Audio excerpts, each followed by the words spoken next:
can pan. And any barmaid can be a star maid if she dances with or without a plan. Hooray for Hollywood, where you're terrific if you're even good. Where anyone at all from Shirley Temple to Amy Semple is equally understood. Go out and try your luck, you may be Donald Duck. Hooray for Hollywood. Ladies and gentlemen, boys and girls, children of all ages, you are listening to a Radulich Broadcasting premiere podcast, Damn You Hollywood. And here's your host, Robert Winfree. Yay! Hello, everyone. I hope you're all having a wonderful day as we get this particular episode going. Oh, boy. Tonight we are talking about Candyman. And this isn't the only time I'm going to be talking about this particular film today. I'm going to be hosting a roundtable discussion later this evening about it with 4 other people. Sorry, my camera. We had a lot of froze there, and I'm now signed out of Skype, so hopefully that won't happen again. We had a lot of interest in this one, and that happens occasionally, where like everybody just wants to be a part of the review. And I know some people do like the 6-person panel. You know, their whole screen fills up with these Brady boxes. Like if you're watching this on the video, there's 2 of us. There's 2 Brady boxes.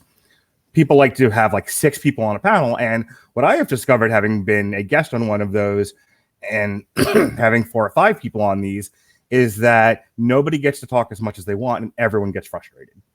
So what you're going to get now is your standard Damn You Hollywood deep dive breakdown of Candyman 2021. And then tonight, with all of the other people who had an interest in talking about it, Robert will conduct a roundtable where we won't have to stifle anyone because we got to get to the money and we got to get to the critical review, stuff like that. People can just have kind of a nice diner conversation over a plate of disco fries and talk about this movie and how they feel about it and whatever else. So you get 2 different kinds of takes on a Candyman review, a roundtable discussion and a deep dive craft review. So let's get to the deep dive craft review. How about that? You deep dive craft review and Guy you. Yeah, I wanted to just kind of mention this beforehand. Nothing that I'm about to say should reflect negatively on anyone else I podcast with. I deeply enjoy every individual. Not every conversation we always have, but that's the nature of human interaction. We sometimes have weird discussions, sometimes much more lucrative lucrative not in the financial sense, but in the enriching sense. Mark said to me not too long after he'd seen this, you know, we're going to break it down this way. It's going to be you and me, and then we're going to do everybody else. And I saw the movie. And my immediate response to him was, boy, I'm glad we're doing that, because there's certain conversations that you can kind of only have with the right people that you have the right rapport with. And boy, is this one of those. Yeah, let's get into it, Robert. Just real quick. You've seen the original Candyman? Mm-hmm. Any affection towards it? Where does it land in the pantheon of horror movies? Towards the bottom, the middle, the top for you? Towards the top. I haven't seen it in a while. I might be due a revisit, but I haven't. It doesn't quite crack the very top. Like the very top of horror is stuff like Silence of the Lambs, and I will die on that hill that it's a horror movie. Anybody out there? You know, The Exorcist, first 2 Hellraiser movies. Like you get the very top. I don't think it quite cracks the very top, but it's certainly upper echelon. Like it might not make the Mount Rushmore of horror movies, but it's top, 10, 15 pretty easily. I mean, I've mentioned this before on other podcasts or in other writings, and I'll say it again here. If you wanted to create in a lab the perfect actor for the horror genre, you'd get Tony Todd. Like he definitely has a presence. He's a large man, and his screen presence is even bigger. He's able to convey malice and menace very easily. He can also be the kind of intoxicating, enticing presence. His voice is perfect, whether that's kind of deliberately lulling you into a quote unquote false sense of security, or again menacingly yelling at you. Like there's so much that he can do. And to I'm top that off, he's a terrific actor in the traditional acting sense. I'm He's fascinated great. by your interest in this movie because you know, as we've talked about over the years and years and years, I have and I'm going to say this as seriously as I can without doing shtick. I have a deep, abiding interest in Afrocentric, urban stories. You know, we jokingly talk about my love of The Wire, but you know, I've also talked about like Watchmen. I think like the only thing that was deeply like Afrocentric in recent years that I didn't watch, and it was probably because it was part of the horror genre, and I need to go back and revisit, is something you reviewed with Alexis, and that was Lovecraft Country. But like, Just for the record, I think you'd probably enjoy most of Lovecraft. It is not nearly as traditionally horror centric as you might assume given sure, its title. but I mean, like, just getting out of the horror genre in a general sense, I'm like, I just finished watching Godfather of Harlem. These are all things that I enjoy. You have watched these things, and some of these things you like because the craft is well done. They speak to you on some level, and other things you've dismissed. You don't necessarily, because it's not the Afrocentrism or the urbanness of the story that's attracting you. There's something else to it. So I'm really kind of surprised that you like Candyman as much as you do. But I'm guessing it's not for that aforementioned reasons. There's other things going on with you that draw you to this franchise, I should say. Well, let's not get ahead of ourselves. First of all, no, I have no affection for the franchise because, well, the less said about Farewell to the Flesh and Day of the Dead, the better. For those who want to know more long-form discussion of that, you can listen to The Long Road to Ruin with Mark and Sean, where they more or less succinctly break down the myriad number of problems with those two films. As succinctly as we could. So I don't have a big affection for the franchise at large. But the first movie is just so well made. You get good scares. It's not schlocky. It never relies on cheap cinema tricks. Right. You know, it's bookended by some incredibly strong performances by Tony Todd and Virginia Madsen. I was gonna say the tension and the horror aesthetic comes more organically in the first Candyman. It's not, you know, they're not on a clock where every 15 minutes something has to jump out of the corner and yell boogie boogie boogie at you, which is one of our big complaints about something like Stephen King's It was, especially the second one. Yeah, it's more so the second one for sure. Mm-hmm. And that will always speak to me, if nothing else, on a craft level. Like, if nothing else, the attention that goes into that kind of filmmaking will always resonate because that's good film craft. You know, I may not be necessarily attracted to, you know, overly urban stories in general, or you mentioned Afrocentro ones. That's true, but I'm not off-put by them either as a matter of course. If your pitch to me is, you know, this is about the Black experience in Detroit in the 1970s, you might as well have put tofu in front of me. And I don't mean that as a negative. You know, tofu is all about what you put around it. It's a sponge for flavor. Making a story about the Black experience in Detroit in the 1970s. Okay, like what's there? Yeah. Who's in it? What do you mean by the Black experience? Yeah. Is it, is it the malaise of the 70s in general and how it affected Black people? Is it drugs? Is it this? Is it that? Is it Motown? That's what you're saying. Yeah, and who's the director? Who are the primary actors? Who wrote it? Like, there's so much more. Any story is so much more than its setting and its point of view. Like, those are important because lacking them will just destroy anything. And we'll get to that momentarily. Yes, we will. But if that's all you have going for you, you have a poor story. I don't know I don't know how else to phrase that. And the first Candyman movie it maximizes its setting. in some very real ways. My only real problem with the first Candyman, and I said this on the Long Road to Ruin, but if you haven't listened to it, because you only listen to Damn You Hollywood or whatever, you only care about what you think of this movie. And this is the reason why I'm bringing it up, and this will transition us into the movie itself. Yeah. The first movie doesn't necessarily take a position on the things that it's talking about. It kind of just presents them. It says, we could be talking about collective trauma and intergenerational trauma in the Black community, and how collective experiences has produced these mass coping mechanisms that lead to mass hallucinations or whatever. You know, it incorporates the oral storytelling technique of the Afrocentric experience. It says, okay, that could be what we're doing here, but we could also be doing supernatural. There's a ghost who, because of racial issues and revenge and everything, has come back to haunt this community, and this white woman has stuck her foot in it. It could be that too. And we're not going to say which one it is. It's kind of up to you to figure. Hang on. It's kind of up to you to figure it out, and you take from the movie what you will, which I didn't love about that. I kind of wish it had taken a strong point of view on which of one of these it was and just leaned into it more. It kind of goes, we're going to leave it ambivalent, because, and it almost says that, like, we're going to leave this ambivalent because it's just horror, and there's a inherent fright that comes with not knowing what something is. Okay, I get that.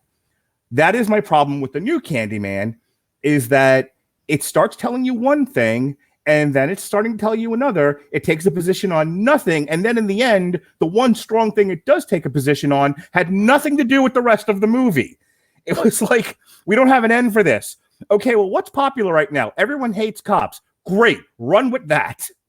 Go ahead and We'll do your get to final that piece there, and then we'll drift into this. Well, it's somewhat apropos that you discuss horror adjacent films that leave elements of what's going on a bit ambiguous. Considering my T-shirt here, for those of you who are using the audio only version, I am wearing a Pan's Labyrinth design T-shirt. I'm wearing Kamala the Ugandan headhunter. Boy, if that doesn't just say it all, does it? I'm not trolling. No, not me. So I bring that up just because I think Pan's Labyrinth might be the gold standard for. What is this? You've not seen Pan's Labyrinth? Yeah, I did. We did a whole on. Oh yeah, sorry. You're correct. Like, I misunderstood what you meant there. Yeah, it is kind of the gold standard for. Is this supernatural? Is this purely mundane? And this is a coping mechanism, and just leaving that wholly up to the audience's interpretation. That's the best way you can possibly do it. And the first Candyman movie, I think it also muddies the waters just a touch, because it also talks about folklore and right. which is a fascinating topic in and of itself. If you're not listening to the Lore podcast, which delves heavily into that, I recommend you do so.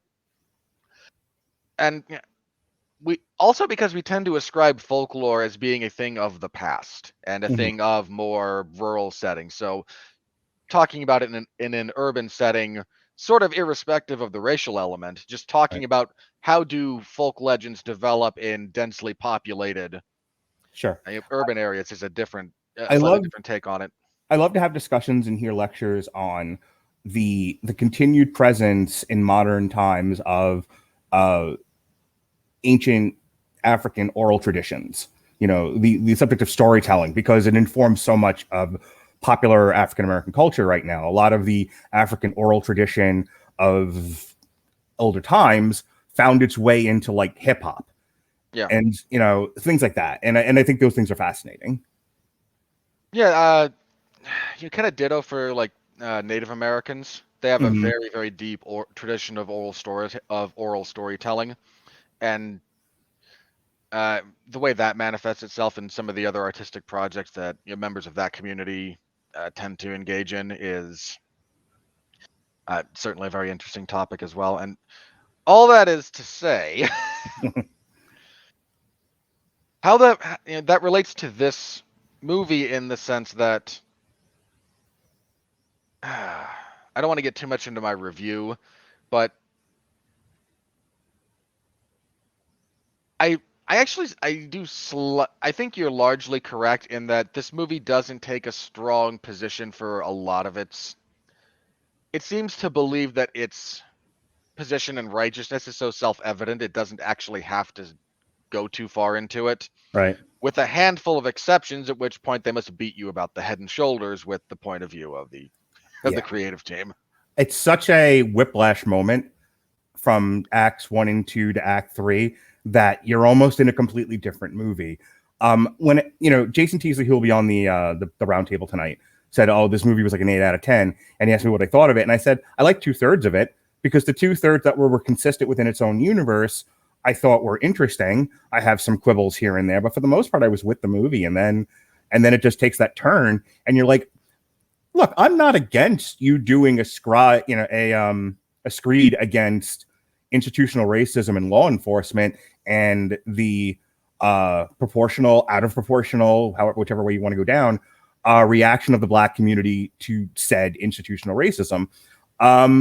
That's fine, but that has to then be your movie. You can't you can't do 2/3 one thing and then be like, oh, by the way, Black Lives Matter. You're right, but what?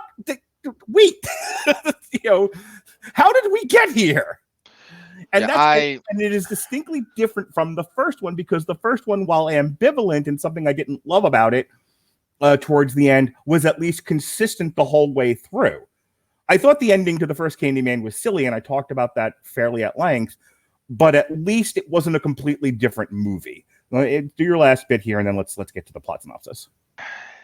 I'm a little bit with you. I think I draw a slightly different distinction about what you consider the last third of the movie. Which one are we talking about? Candyman 92 or 2021? This one. Okay. You want to call the ending of the 92 version a touch silly. I mean, I'm not going to disagree with you too much. I thought personally, I thought it worked a little bit better than you did, but that's splitting hairs, Okay. This one, I don't even necessarily consider the third act to be much of a letdown. It's more just the finale sequence. Okay, fair enough. Now, and again, that's me versus you. So I'm about, like, you ask me if you chop this movie up into tenths, how much of this movie did I enjoy? Probably 8/10 of it. Yeah, I'm actually closer to you than you think. Okay, go ahead and start your plot synopsis here. Alrighty, so the plot of this thing should sound familiar if you've seen any of the other Candyman movies. We primarily we actually open with a flashback to like the 80s Chicago, 80s in Cabrini Green, where a character who we'll meet again later as a small child is somewhat frightened by a man who looks very much like the traditional Candyman with his prosthetic hook hand and the coat he's wearing. Literally walks out of a hole in the wall to offer him candy. This small child, as one might do, is terrified and screams, and there's some police officers outside who are looking for this guy in particular anyway, and they come down and they beat this poor man to death, and it turns out he wasn't guilty of what they were investigating anyway. Then some of that comes out a bit more later, but that's our opening sequence to remove all subtlety and subtext from this thing. Sorry, that's the last thing I'm going to say as I go through this. We primarily follow Anthony McCoy. He is a painter, primarily some other kind of artist, visual artist, living in Chicago with his girlfriend Brianna. And we meet Brianna's brother Troy and his boyfriend, whose name I forget, but he's also doesn't actually matter all that much, so that's neither here nor there. Troy kind of first introduces the Candyman story adjacently by telling a fictionalized version of the story of Helen Lyle, who was Virginia Madsen in the first Candyman movie in 1992, which I thought was a nice little callback in how her story became its own, kind of a legend in its own right. I actually very much enjoyed that. But as her kind of history and what she did in Cabrini Green, absent the discussion of Candyman, props up, Anthony, who's been dealing with a little bit of artist block, heads down to Cabrini Green to find inspiration for what he wants to do next because his work is stagnating and not actually coming up. And there's a big gallery showing that he's going to be a part of, and yada, yada, yada. He goes around and he gets stung by a bee, which is not actually a bee, but I'll save the discussion of etymology. He's just taking pictures. He goes about this, mostly condemned area that's about to be torn down and rebuilt, kind of thing. And he encounters this character of William Burke, who was the small child in the opening segment. Burke relays the story that happened to him and tells him the slightly more specific thing that if you say Candyman into a mirror 5 times, the spirit will appear and kill people, because that's how the legend goes, and that's what this thing does.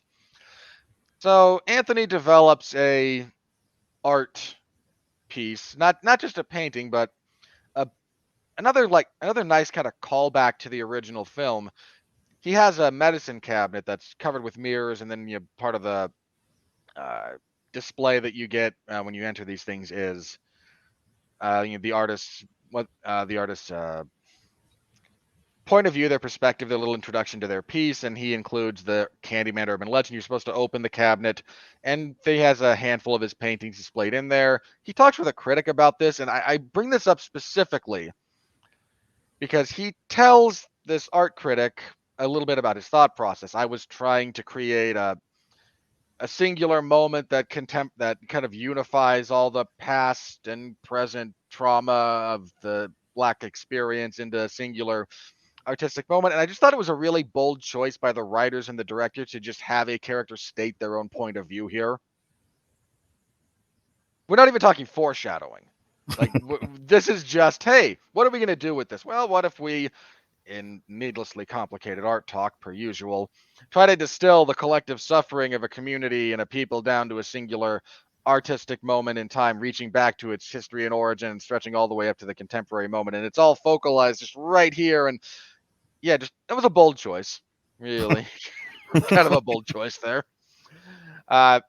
The critic is not terribly impressed with this particular art display, and really, why would you be? Anthony gets a little bit drunk and says a few things you're not supposed to say, and the relevant part here is there's a teenage girl who's attending this exhibit, and she becomes important in a minute or two.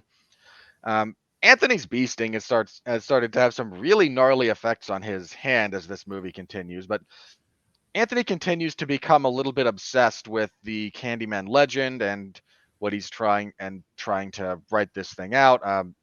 The art gallery director and one of his interns that he's trying to sleep with say Candyman 5 times into the art gallery piece. The spirit of Candyman appears, violently murders them. He winds up interviewed by that same art critic. I'll save talking about the sequence until later, but I really liked that entire sequence, the way it was filmed and whatnot.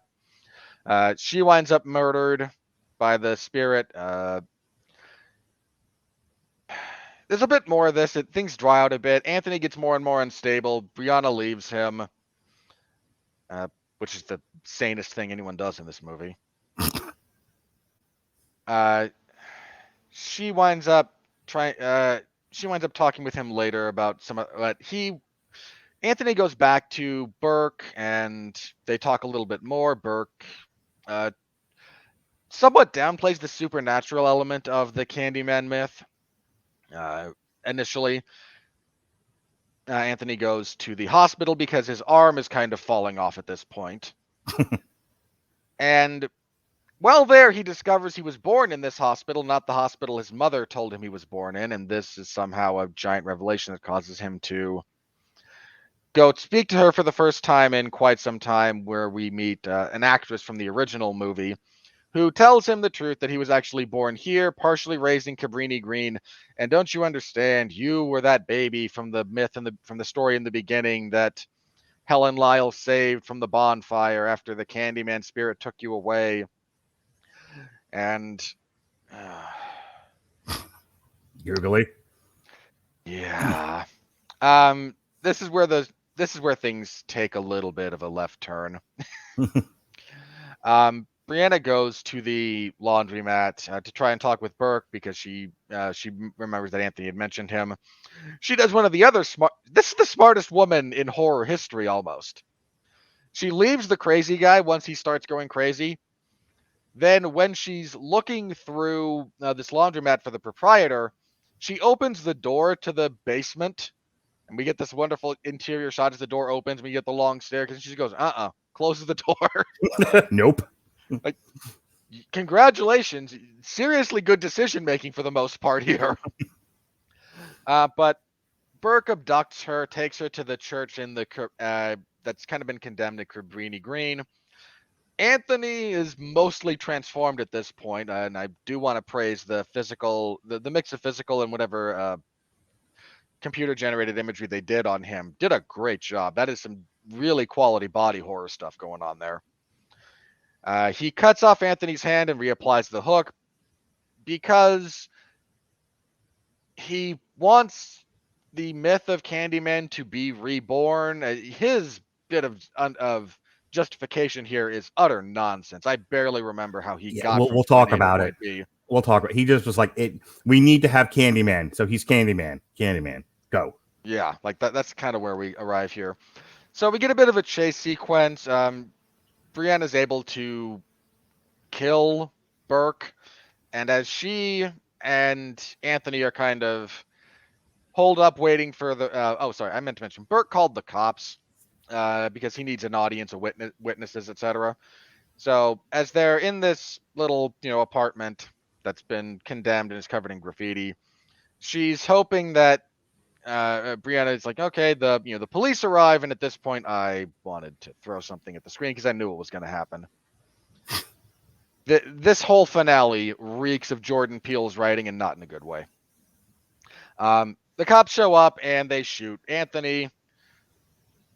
And she gets handcuffed and put in the back of a car.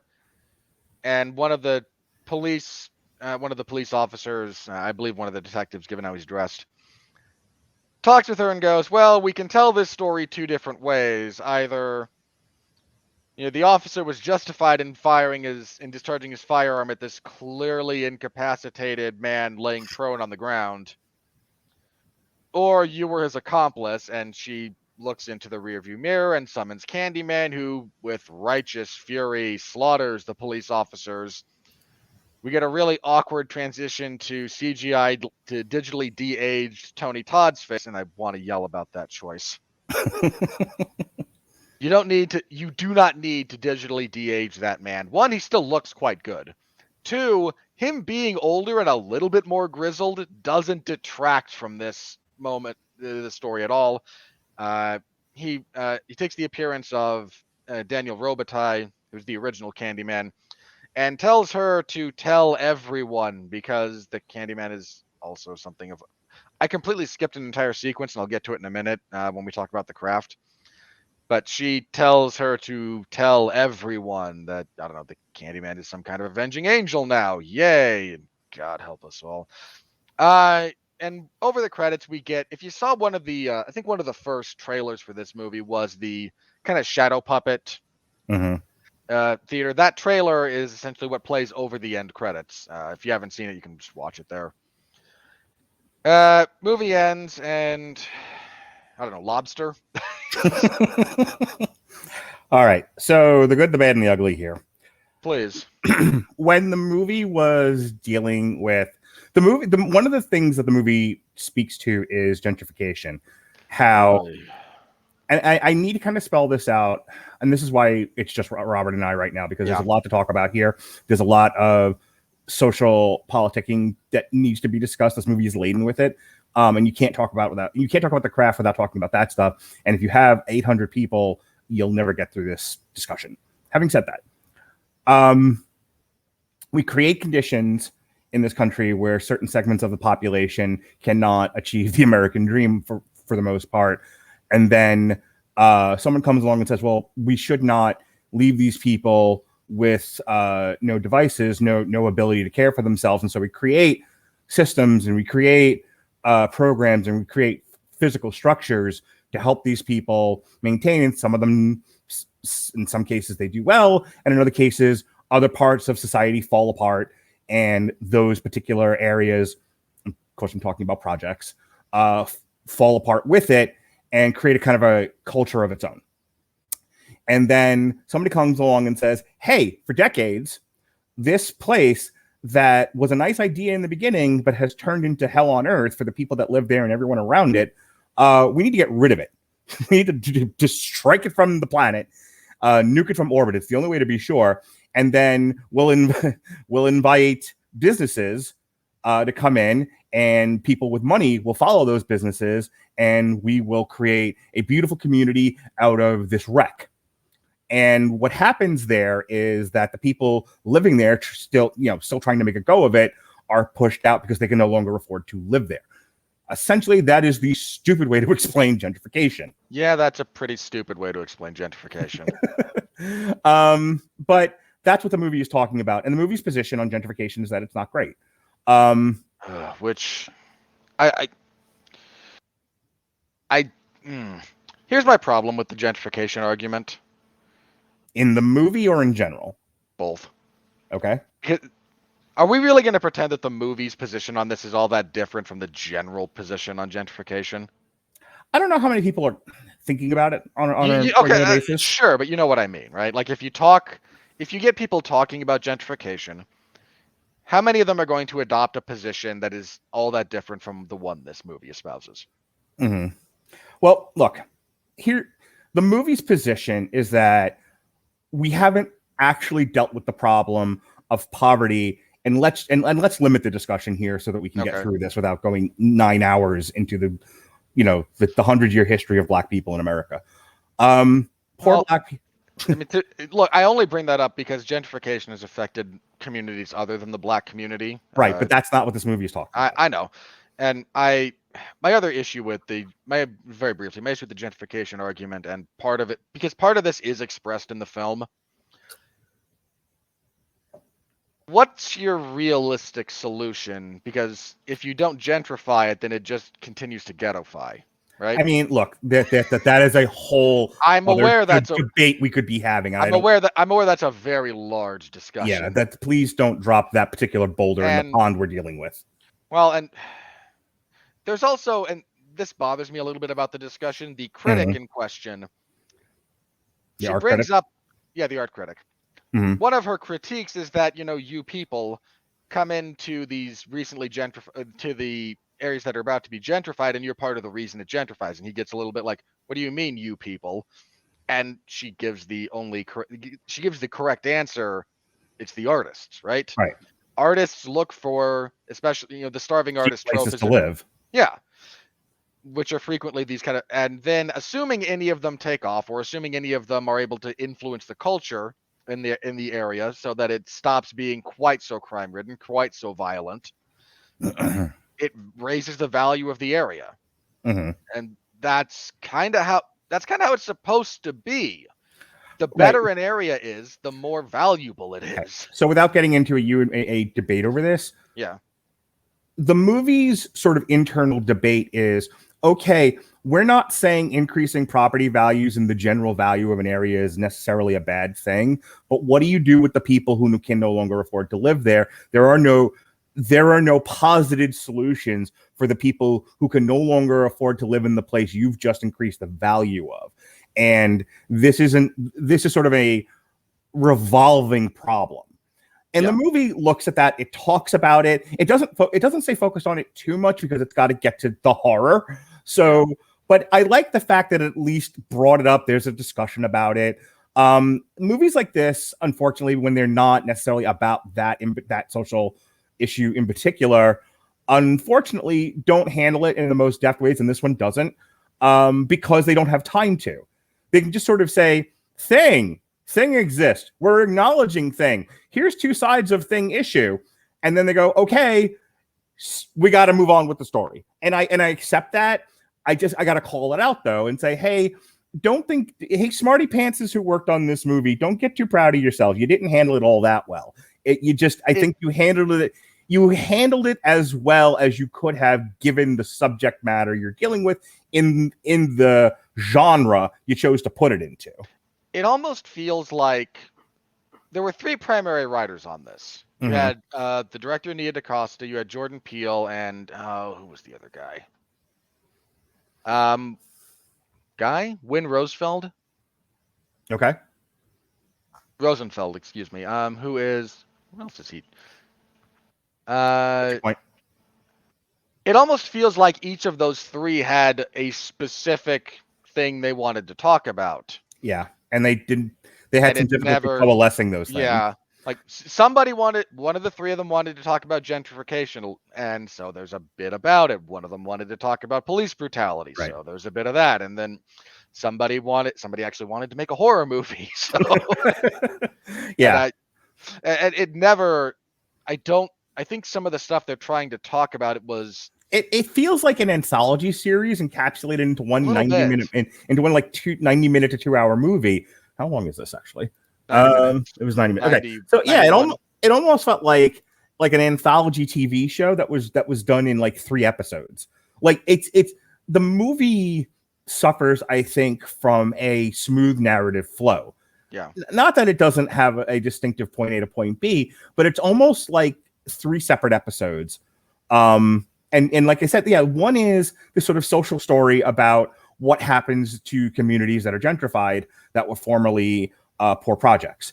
And then the second part of it is, talks about his sort of, so we have Anthony, who is got a case of like a writer's block, essentially. The middle part is more like the collective trauma, right? Yeah, there's that, but I think there's, like I said, the second part of this movie was probably the most interesting because it's his descent into madness. Yeah, it starts from a place of I'm having difficulty coming, I'm not inspired, and so he seeks inspiration, and he hears this story, and the story gives him inspiration. And then his first roadblock in that is that somebody comes and tells him, your thing's not all that interesting. And he's like, well, I'm going to make it interesting then. And he descends further into it. And then here's where, and this just might be me, but like he gets stung by the bee, and you're meant to believe that this bee stinging is essential in his transformation into this otherworldly, ghostly, revenge-seeking being that is the Candyman. And then the movie does this weird switch, which I was kind of with and I thought was interesting. You have Burke, and Burke is sort of the keeper of the story. So in the first Candyman trilogy, the whole thing is don't let people forget about me. My strength is in my power, that people know that I exist and are afraid of me. It's kind of like Freddy. Mm-hmm. And this one, they started to go in a different direction, and then Burke's like, no. This is still about making sure this oral story, this oral myth is perpetuated, and people have forgotten about it. They've sort of paved over it.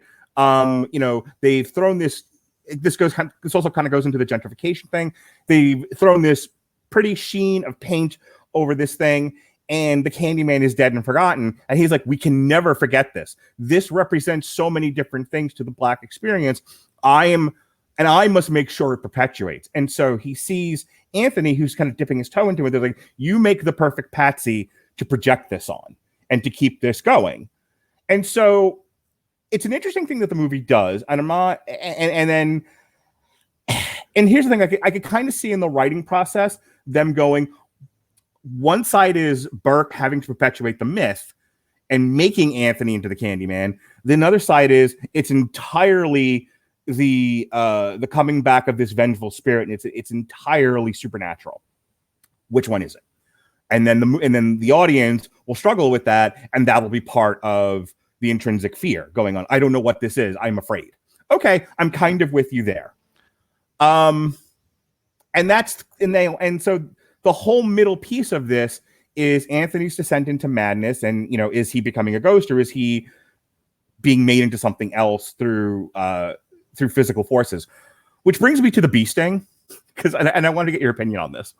So you're led to believe that this bee sting is part of what makes his transformation possible, except and it kind of seems like a nitpicky point, but what were the nature of these bees then? And how did they get there? And if it's not supernatural, if the bees are not part of the supernaturalness of this phenomena, and they're just bees, how did the bees make him fall apart the way they did? The bee is part of the supernatural issue. Like, you see how it gets muddied? It really does. Like, because if the bees are part of the supernaturalist and this is a supernatural phenomena, then what is all this hoogabagga about Burke needing to be a part of the perpetuation of the myth of the traumatic experience. And that's what I mean by like the movie just doesn't take a position on anything outside of some of the social issues. Gentrification bad, cops bad. Okay, good for you. But like as far as the thematic elements of the movie go, just in terms of the horror, it's not taking any strong positions. It's like it's kind of like a buffet table. Here's some of this, and here's some of this, and here's some of this, and take what you want, leave the rest. We're not definitively saying that this is a cohesive meal. It's a display of things. You take what you want from it, which I don't think is particularly strong filmmaking. No, I'm with you. That's one of the. I was with his transformation being wholly supernatural, right? He was this kid, this baby who was touched by the spirit of the Candyman. And when he set foot back near Candyman's domain in Cabrini Green, the spirit was able to infect him via that bee sting. Like I'm with you there. It then does make Burke's sudden heel turn a little bit out of left field. Yeah, I don't know why we need Burke after the initial conversation, expositing the history of the Candyman. The first two conversations with Burke, I think, are good. No, that's fine, and I'm not arguing that. His whole thing in the church, I'm saying, isn't necessary. Yeah. Like once we get to him hacksawing Anthony's hand off, like none of this makes sense anymore. Right, and that's what I'm okay. Thank you. That's what I'm kind of so focused on is all this time. It's Anthony's going crazy. He's descending into madness, and he's transforming into the supernatural revenge ghost. Great story. I love it so far. But then Burke is like, no, it's me. It was me, Austin. It was me the whole time. And I need the Candyman to exist. It's like, well, which fucking one is it? What are we doing here? Yeah, that's because then that's not even consistent through the rest of the act. No, the rest of the third act goes into this wholly other direction. Yeah, it is a giant weakness in this film that it ends. Like, this movie is a great gymnastics routine that you face plant at the end and like become a paraplegic. Like, it's that bad. This movie's ending is so bad. It I think back on the rest of the movie and it actually makes it worse. So I will finish saying the good things about it. I enjoyed the social commentary for what it was. The acting in this is pretty stellar. I can't remember the actor's name. Yahya Abdul-Mateen. He's an extremely good actor. His girlfriend, who is played by Teyonah Parris, she's probably one of the best parts of this movie. Everyone gives, I think, a stellar performance. From an aesthetic point of view, in terms of principal photography, I think the movie is shot very interestingly and very well. I'm not going to speak to CGI. That's more your department, but nothing took me out of the movie. Not until the end. So good things about it. For the most part, social commentary, absolutely performances, principal photography was consistent and interesting. Those are all things that are good about this. What's bad is what we've been saying is that it's muddled and there's no clear perspective once we start getting into the meat of this thing. So we put this off long enough, but this is something you and I definitely wanted to talk about. So before we do your good and bad, and then let's you and me talk about this third act. This is a movie that wears some of its influences on its sleeve, which I don't disagree. I kind of like that actually about directors. I'm with you on the acting. There's not a bad performance to be had here.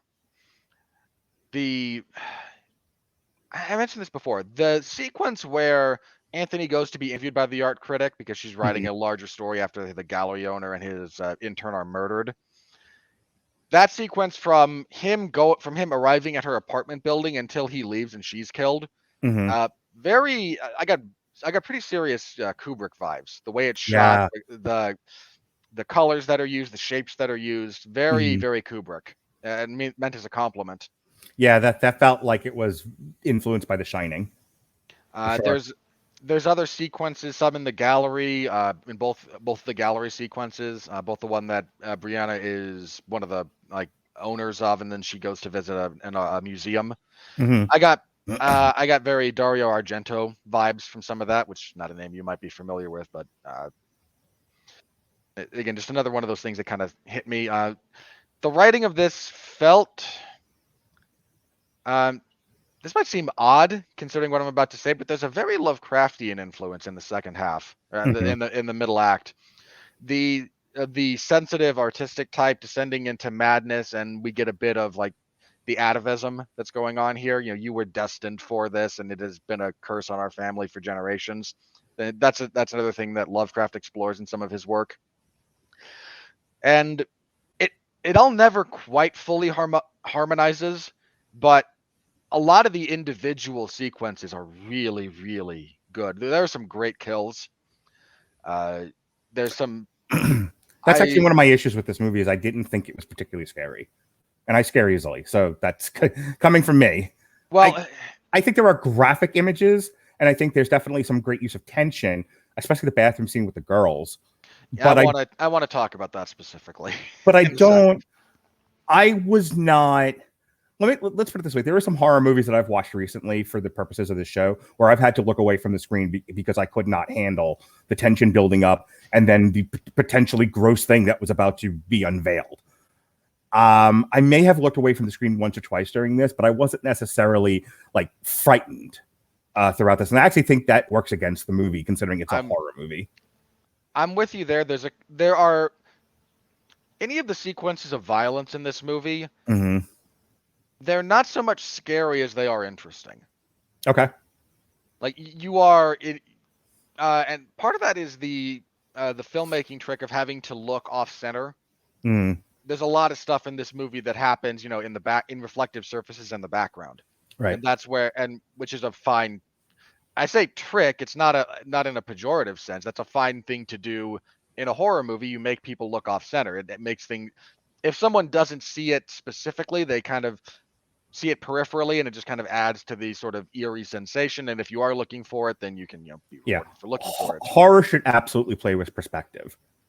You should never have a flat angle or a flat photography in your horror movie. Everything should be sort of kaleidoscope and off-centered and tilted and whatnot. Unless you are very, very good about doing found footage from fixed camera positions. But again, barring that, like barring the first two Paranormal Activity movies, I agree with you. You should always play around with stuff like that. So we get some interesting. I'm with you in that there's a bit of tension building in certain sequences. When I say we have some decent kills, I agree with you. I don't think they're actually all that scary, but not every. I think the lack of scares is a problem in this movie. Mm-hmm. Not every kill has to be scary to be effective to add to the overall presentation of the film. I think like the art scene, the very first kill we get is the art gallery kill. Yeah. And that's the shitty art gallery guy and his teenage girlfriend. And it's one of those where like you're rooting for them to be killed because they're shitty people. That is a real problem I have with this movie. Number one. Number two, I'm okay with it appearing supernatural because depending on where the movie goes next, if you don't know, that could have been supernatural. That could have been just perspective. And then you find out later there was really a guy. He was really attacking them, blah, blah, blah, blah, blah. Wherever you're going with this movie, whatever it is you're trying to say with this Candyman thing, I'm okay with the way it was presented initially because then you can always go back and say, but here's what really happened. Or it is how it was presented. It was supernatural. A ghost was killing them. Fine. I'm okay with that. The next thing is the art critic one. And that's another one where you have an invisible ghost killing her. And it's done very artfully. It's because horror tends to be a lot of splatterhouse and things, you're just throwing blood at the camera in a lot of ways. This was done from across the street. You're watching her be killed in the window from like 100 yards away, which I thought was very artfully done. Yeah, I very much enjoyed that. But and again, you as the audience member going, ghost, or are we just not seeing what's really happening because there's a perspective in being played around with? And so, like I said, so far as the movie is being unveiled, and you're not sure what this is, I'm kind of with you. The point that I'm getting to, and then I'll let you respond, is the movie at some point then has to take a perspective, has to take a very distinct make a very distinct distinction of what this is finally. That what should have been the third act. This is supernatural. It's a ghost. This is actually Anthony killing people because he's gone nuts. Whatever it is, make a choice. And the fact that the film doesn't ever make a choice, despite like, it could be this, it could be that. Scene 1, scene 2, could be this, could be that. Scene 3, could be this, could be that. And then you get to scene 4, and I'm talking, when I say scene, I mean kill scenes. And then when you get to scene 4, and you're like, okay, big reveal. And they're like, the big reveal is whatever you want my name to be, daddy. Like, ugh. I just to explain that, when I was thinking about what I was going to say to you about this movie, this movie feels like when you're talking to a stripper or a hooker and you say, what's your name? And she says, whatever you want it to be, daddy. And you're like, no. Convince me this is real. What I'm paying for is for you, the hooker, to convince me you actually like me and want to sleep with me. That's what the money is for. If you do the whatever you wanted to be daddy thing, you've now broken the illusion, and this is a worthless interaction. My review of the Candyman, it's a hooker that broke the deal. Okay, I have zero experience either with, either hookers or strippers, so I can only just let your vast, interesting life experience be the guiding force here.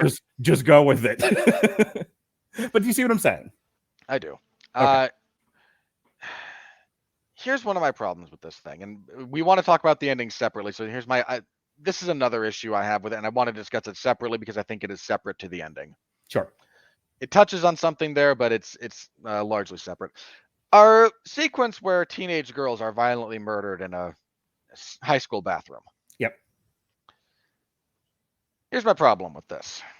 And this is a problem with a lot of this movie the more you think back on it. Most of the kills presented in this film, not all, like 90%. I think, correct me if I'm wrong, but the only people that the spirit kills that we see him kill that you don't think deserve it would be Burke's flashback to his sisters. Okay. Now, that's me going off the top of my head here. I don't think the art critic needed to be killed. Well, but don't you understand? She's an evil white woman who made fun of our struggling black artist who she accused the artist of being part of the gentrification process, and how dare she? Well, but our sequence with teenage girls being violently murdered. Mm-hmm. Here's my problem with this. And this goes to the ending. First of all, one of them leaves, and God bless you for having a brain in your head. Yeah, she nopes out. Before they are violently murdered, we can't just have teenage girls be killed in a bathroom. We must see that they are terrible people. Sure. They must then not only be teenage girls, they must be bullies. And not only must they be bullies, they must bully the one black girl in this prep school, who's not only the one black girl in this prep school, but she has the green backpack with the rainbow flag and the Black Lives Matter patch. And all she was missing was a dashiki. Yeah, we have to just make this abundantly clear that no, these bitches got to die. Right. Because our ending sequence is the Candyman becoming a good guy. Right. And Well, can I ask you a question? Sure. Without getting into an hour-long lecture about the grand history of horror traditions. Okay. So, 50 words or less. Yeah. Isn't killing horrible people kind of a thing in horror? That's as common as the day is long. Everyone except the surviving girl, is that what they're called? The Jamie Final girl. Final girl. Everyone but the final girl is shit and garbage. And the monster must saw through them until we get to the pure final girl who is wonderful and someone you're cheering for. Everybody else, you're just kind of rooting for the meat to be sawed. I'm not wrong about that. No. Hang on.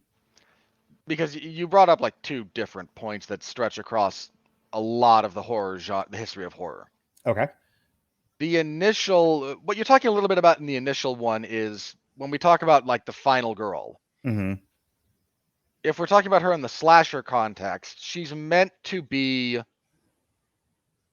more virtuous. Right.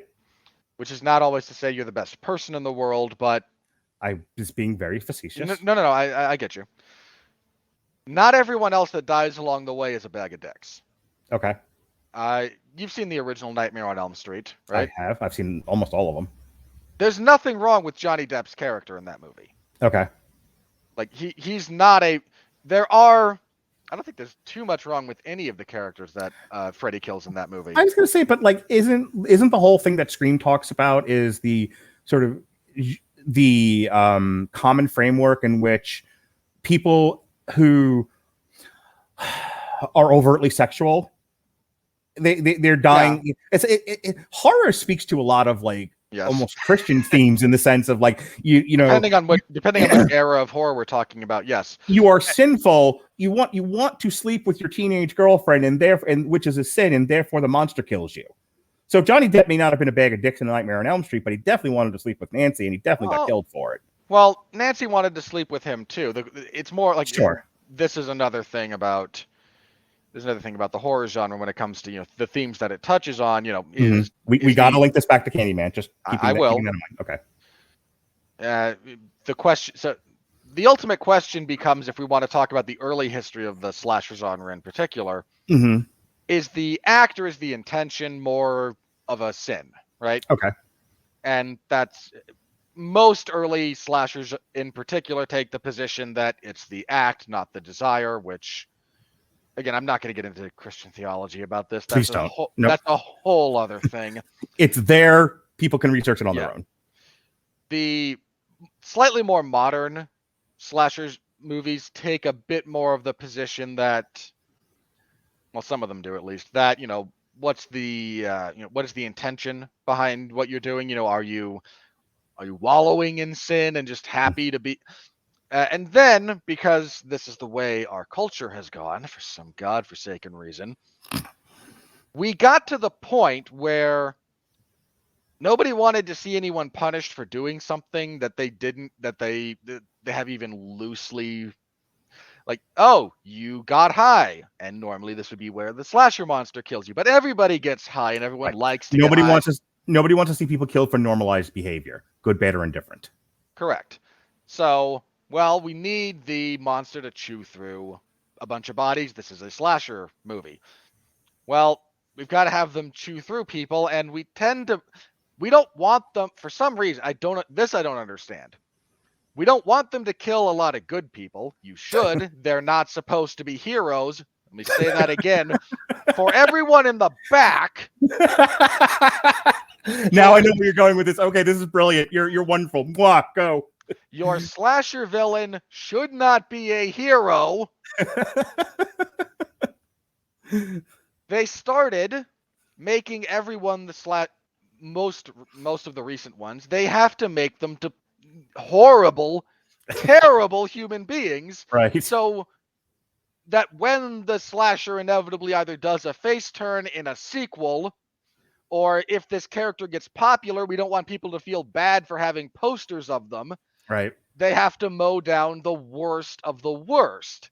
And it's a giant, giant problem for exactly the types of reasons that you're articulating. Right. So we see again, this links back to this because we have our girls killed in the bathroom who can't just be innocent girls.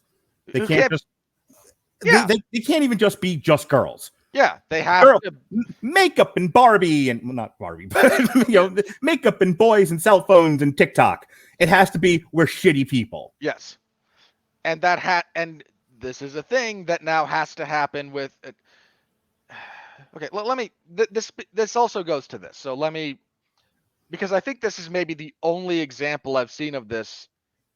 No, let's talk about the ending in particular, and then I will link back to the point I want to make about Halloween. So, okay, let me save that for a minute. So, the ending sequence, Mark, our supernatural spirit now inhabiting the body of Anthony, has become the avenging angel of the Black community, apparently. Okay. All right, so we're done essentially with everything about this movie but that final sequence, yes? And hang on, let me set this up. I've been waiting, and I wanted to wait patiently for you to say all the things you need to say. So are you all the way done? With everything, last thing I want to say about everything apart from the finale sequence. Because this has to be set up Yes, appropriately. It really does. The writing of everything else, a little bit iffy, but mostly good. Performances, good to great. Direction, solid. People get mad about that symbol anymore, but okay. Direction, solid, right?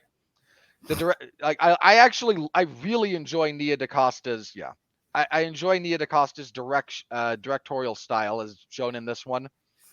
So that's all really good.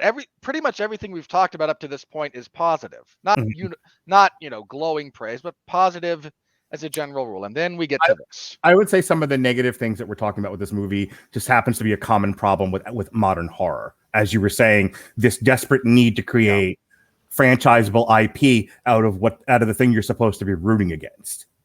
Yeah, that's a problem. Again, some of the writing being a touch uneven. These are things we say about all kinds of movies. They're not unique to this one. And then we get to the ending. So, Mark, okay, please. Nia DaCosta, I believe, recently talked about how she's glad this movie was delayed as long as it was, because it come out during the height of the Black Lives Matter protests in the wake of George Floyd's unfortunate passing. People would have reacted extremely negatively to the movie overall and not given it a fair chance. And I think she is 100% correct about that. I would agree with that. Yes. I think I don't think you could appropriately separate a lot of what was being discussed in this movie from what was happening at the time. And I don't think, I think she's correct. It would not have been given a fair shake. The movie's ending is dumb, but it deserves its own discussion. It does not deserve to be called dumb because of George Floyd and Black Lives Matters. Yeah. And that would have been the muddy discussion that would have taken place. So to be clear about two things. One, this movie ends bad, but it does not end bad because of Black Lives Matter or because of George Floyd. And I want to make that clear. I am not reacting to this movie because of those things. I am reacting to this movie because for 2/3 of it, you didn't discuss institutional racism in law enforcement. You didn't discuss police brutality. It is somewhat brought up in the discussion of the treatment of I can't remember the Candyman's real name. Sherman something or other. Yeah. In a second, I'll find it. In his origin, in his story. Okay, sorry. Sherman Fields is the first one. So to be clear, it is brought up with Sherman Fields, and there is some time spent on this, but then the movie doesn't talk about it anymore. Anthony doesn't run afoul of any police in his walking about through Cabrini Green. There's no discussion. There is discussion about gentrification. There's discussion about what happens when corporations come into poor areas. There's discussion about people on the lower end of the incomes, the upwardly mobile but lower end of the income spectrum, moving into impoverished places and then making it unlivable for people who are not upwardly mobile. These are all things that are discussed throughout the movie. What is not discussed, it is shown in one or two places, but then summarily forgotten about and never discussed again, is the relationship between the Black community and law enforcement. Real briefly, here's the other disconnect for me about this. Mm-hmm. There is no rational discussion possible around the point that in the 1970s, especially in Chicago, Black communities were treated with a degree of brutality that other communities weren't. Like, that's a statement of fact provable via all sorts of empirical data. So when the guy says, when I was a kid in the 80s or the late 70s, early 80s, and the cops were, when law enforcement across the board was a lot more, physical and brutal, not just there, but certainly there, not just to the Black community, but certainly to the Black community. Like, that's a whole different. The discussion of the history of law enforcement as it pertains to this, believe it or not, is not quite the same as discussing contemporary law enforcement. And if you want to have that discussion, I'm not saying you can't, you have to bridge that. Right. Because if you try to say that contemporary law enforcement is the same as it was in the late 70s, buddy, that ain't reality. I'm not saying it's great now, but it is not that. what the movie wants to tell you with the final act. Okay, so to be clear, the final act is Anthony ascends, he becomes the monster, and then he slaughters a whole bunch of cops. And the cops are acting badly. They shoot Anthony unprovoked. They chain up. Hang on. Okay. They chain up the Brianna. Handcuff her. It's like chain up.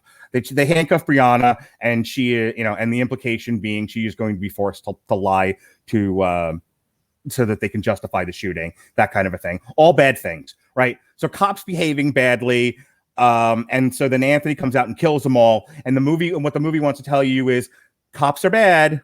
This is a Quentin Tarantino-esque revenge fantasy of black people turning the tables on bad cops, which would be fine and something that we've said is okay when Tarantino does it. But Tarantino did this with the World War II movie with Brad Pitt. Inglourious Bastards. Inglourious Bastards. So when he kills all the Nazis at the end of the movie, we are taken for a ride. The whole time we are shown Nazis, we are shown bad Nazis, and then when we have this upwardly celebration of Nazi death, that is the story he wanted to tell with the appropriate ending for that fantasy. If you were wanting to tell a story that has an explosion of violence against cops, you then have to pepper your movie. You have to knit in cops doing bad things throughout the narrative. That isn't the narrative you told. No, not at all. None of it. You show a little bit of it with Sherman, and then it's summarily dropped.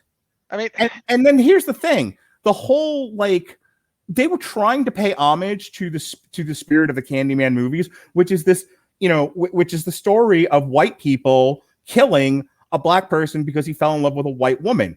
Very racially intoned, very, very modern, this is a thing dealt with in all throughout the course of media and literature. The black man in love with the white woman, and what a sin, and what a thing this is, and how we deal with it in any array of ways. Okay. That's Candyman. That's what they told you with the first 3 movies of Candyman. That's what this was. But now you're saying, oh no, Candyman is the spirit of black vengeance against a system that puts black people down.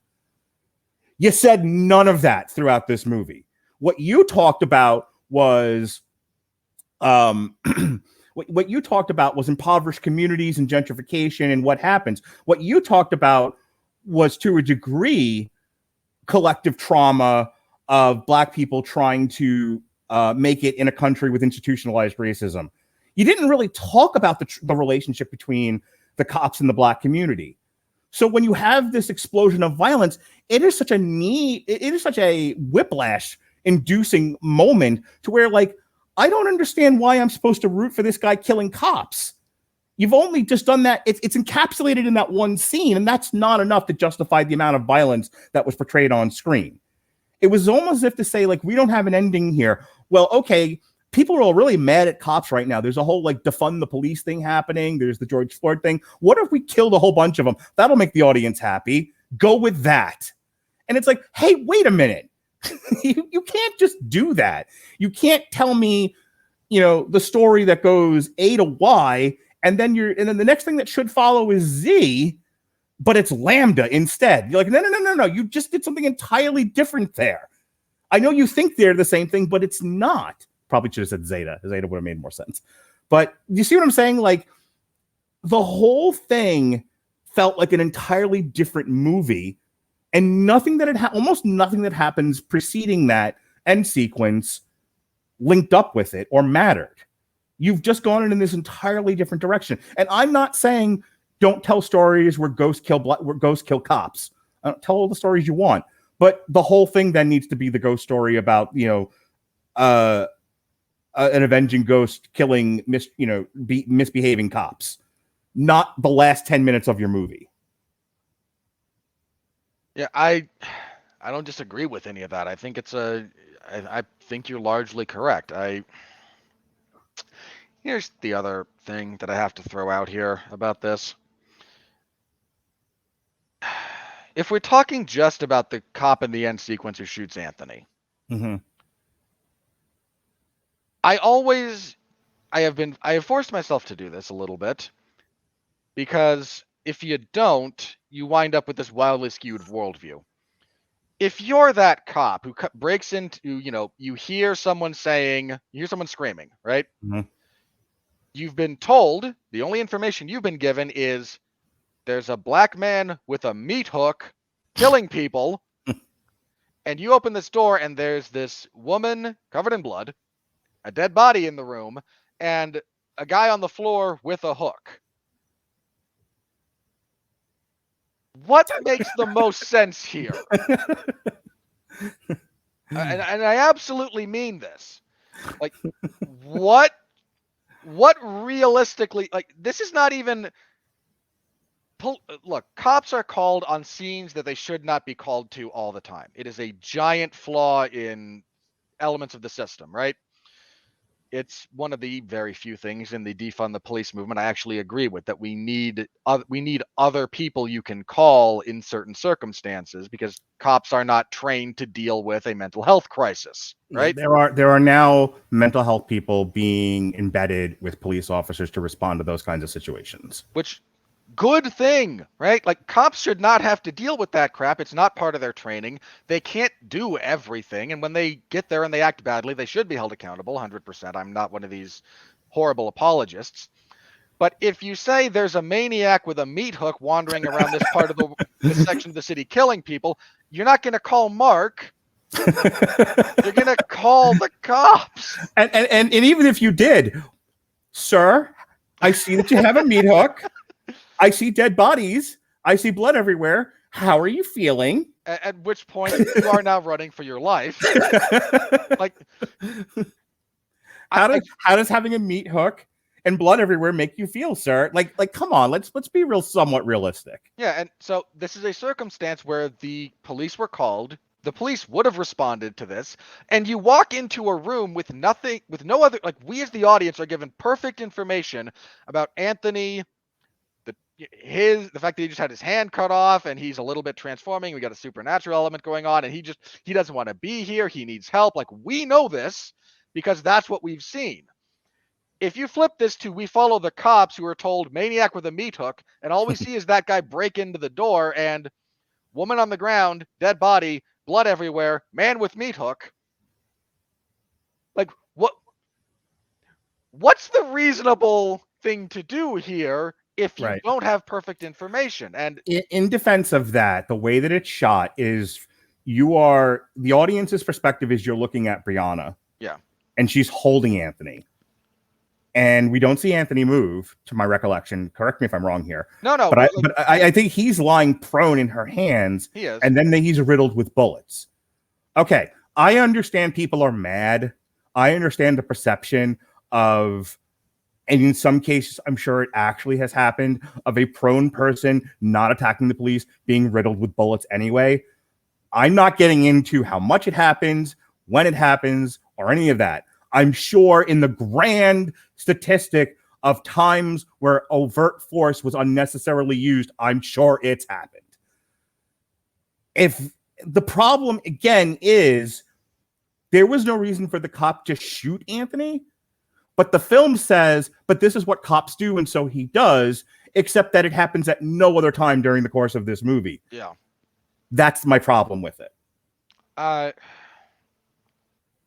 Dang, you actually had brought something up that I mentioned, and for some reason I just lost it, that I wanted to mention briefly. It'll come back to me or it won't, so. It's... The other thing about the way that's shot, and one part of this is good. We are focused on Brianna, right? Mm-hmm. This is just like her shoulders and up. Right? This is all on her. After the firearm is discharged, she actually checks herself. Like, oh, right. They didn't shoot me. Like, I actually liked that. I thought that was really well done. Mm-hmm. But I don't know. They frame the shooting of Anthony as, this horrible tragedy because to the audience, because we have perfect knowledge. Perfect knowledge never exists, ever, and I'm more okay with the kind of sliminess of the other detective going, well, this was a marginal call by the guy who shot, so we now exert pressure to make sure that it looks good with a more fabricated story than reality. And that, I think, is a bit more true to life. I imagine it also needed to be set up earlier in the movie. 100%. Like, I agree with you that this is the major failing of the finale is it takes something that was not discussed. Because again, I'm more willing to set police brutality from the past in its own thing as, yeah, it was a much more brutal thing then. It was terrible then. It's still terrible when it happens. It was absolutely terrible then.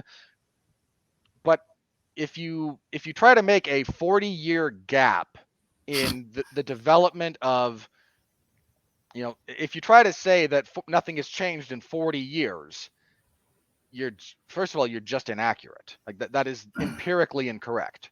Right. Second, it leaves this giant segment in the middle of your movie where you talk about other things. So when the lobster drops at the end, you go, wait, why is there a lobster? Right. Don't you understand? There was a crustacean. You're like, no. That was a crustacean of a different variety. This is a lobster. Why is a lobster here? Right. Well, because lobster. Right. So the whole time we've been dealing in crabs. Yeah. And then you throw a lobster in there and you're like, well, where did this lobster come from? Well, it was always there. Don't you understand? Lobster is a part of society. We don't like lobsters and we should defund the lobsters. There was no lobster in any part of this movie. Yeah. That's one of my big gripes at the end. And here's my other major. I have one point that my major gripe. Let me hold that for just a second, because this movie felt the need to beat you over the head with this at the end, and I don't know what. I don't really think. Hang on. Don't say you don't know why. When I say I don't know why, mm-hmm. You had a sequence in this movie that made this point better than this. Mm-hmm. The time when Anthony goes back to talk to Burke the second time, and Burke's actually reading a Clive Barker book, which is a nice little Easter egg. When Burke talks about Candyman mm-hmm. the second time, and he gives you the history, he concludes with, that's Candyman. That's how we deal with the fact that this happened. And to a degree, it's still happening. That's your point, right? That's the point of this story. That's the point of this. That's what you're talking about. Mm-hmm. No one needs this finale sequence when you've already made that point that eloquently. It actually undercuts it to be that over the top at the end. Right. Unless you're built. Look, had there been scenes of the cops, like, why are you walking around the project? Why are you walking around Cabrini Green, Anthony? Show us your papers, Anthony. You got a driver's license, Anthony? Like, how dare you go inside without being vaccinated, Anthony?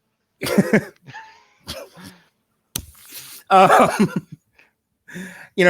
a scene with Brianna and her brother, maybe getting pulled over by a cop. Like, you have to.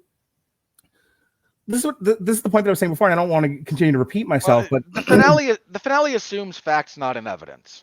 Right. That's what I'm saying. Like, you have, in order for that finale to work, you have to build towards it. And I think that's what we're saying in very different ways, kind of over and over again. Yeah. They don't build to that ending at all. They just tack it on as if its appearance is evident of its necessity itself.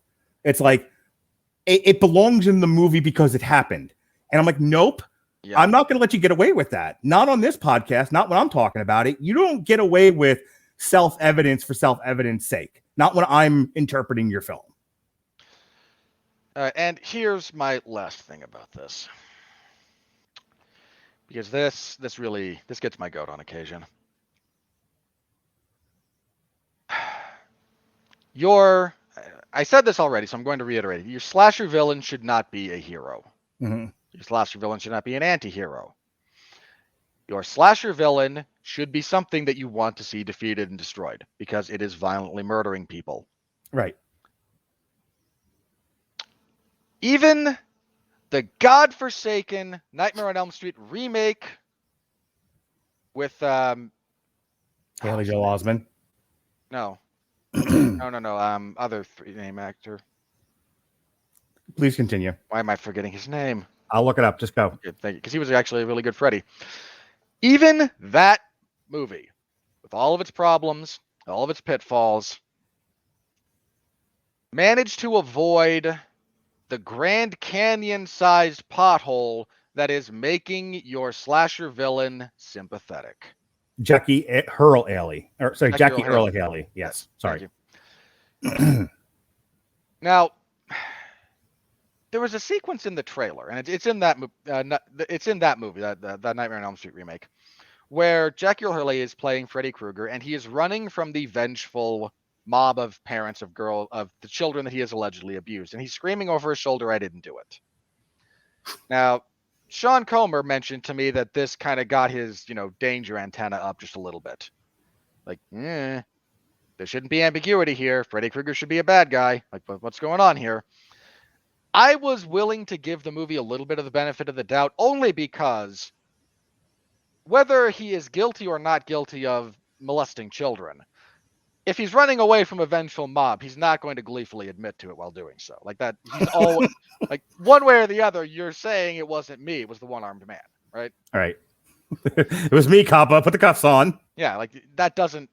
So now that movie, unartfully and very, very poorly, has a segment in the middle where it casts ambiguity about Freddy Krueger's guilt about molesting children, about sexually abusing these children.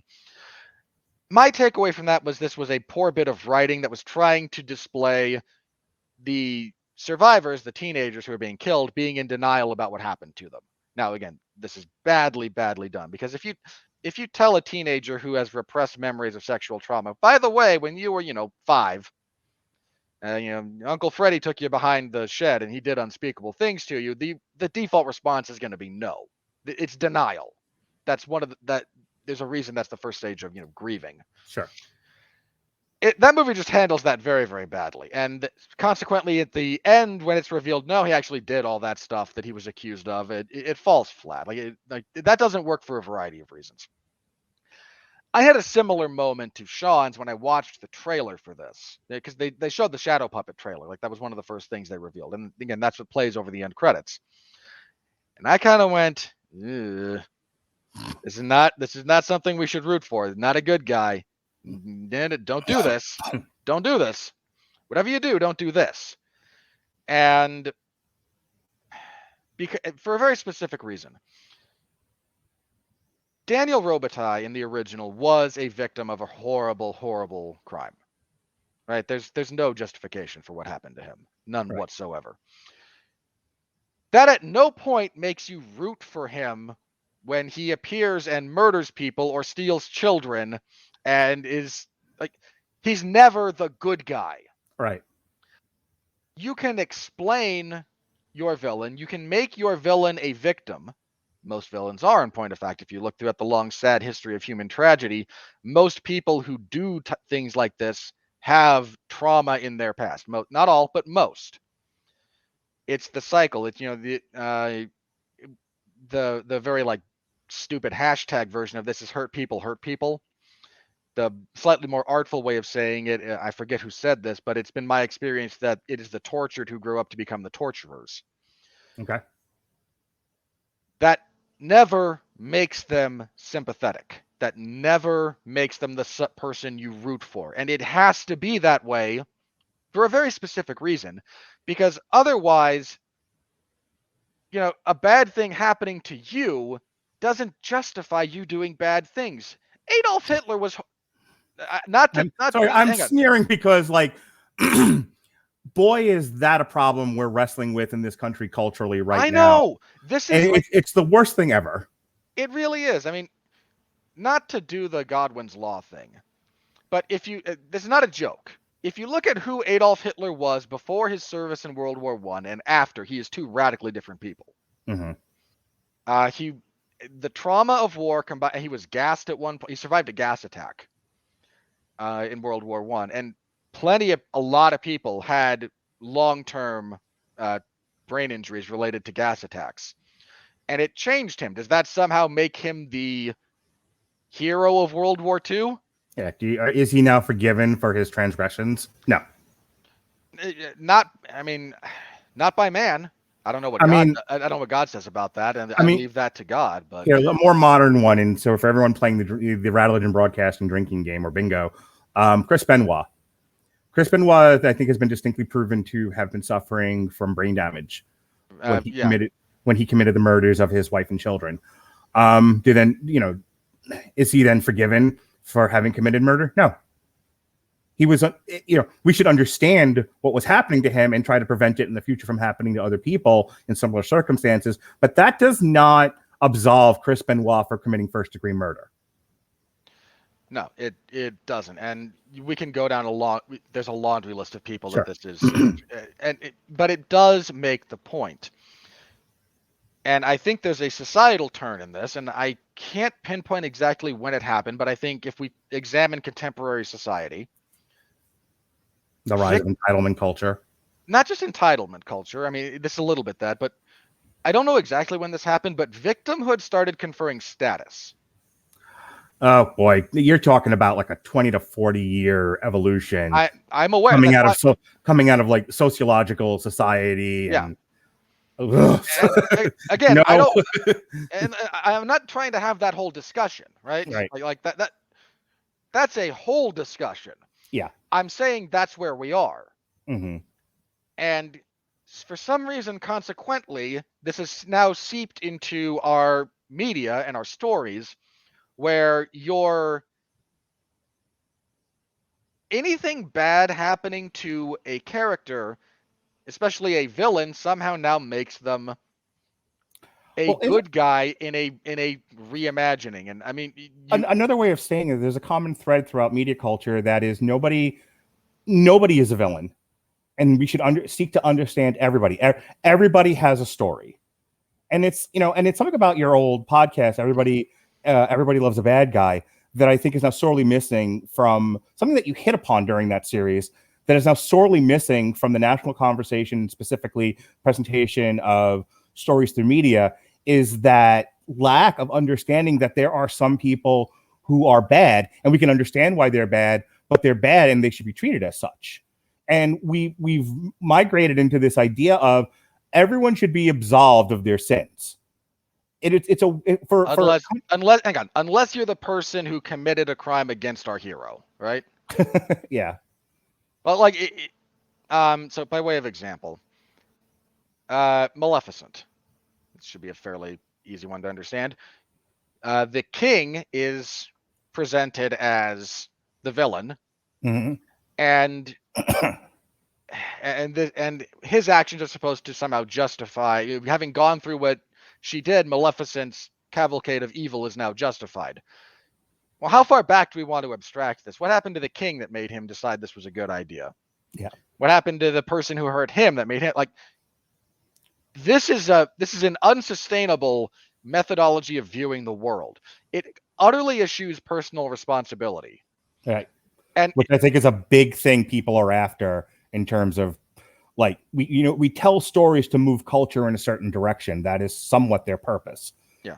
Movies, books, music, these are all commentary about the national psychology and conversation, and they are done so to move things in a direction that is preferable to those doing them. And there is definitely a concerted movement to eschew self-responsibility from people to any number of ends. Relating that back to Candyman. Here's what I mentioned I wanted to talk about this because if you've not seen, this won't make sense unless you've seen the movie, so I'll try to be brief. But if you've not seen Rob Zombie's Halloween, he did 2 Halloween movies. And in the first one, the entire first act, more or less, is Michael Myers as a child and his absolutely deplorable upbringing that leads to him deciding, I'm going to kill everyone. People struggled with this. And you look at how long ago that movie came out. People struggled with this going, so am I supposed to root for Michael Myers? And I wanted to pull my hair out at the time going, no.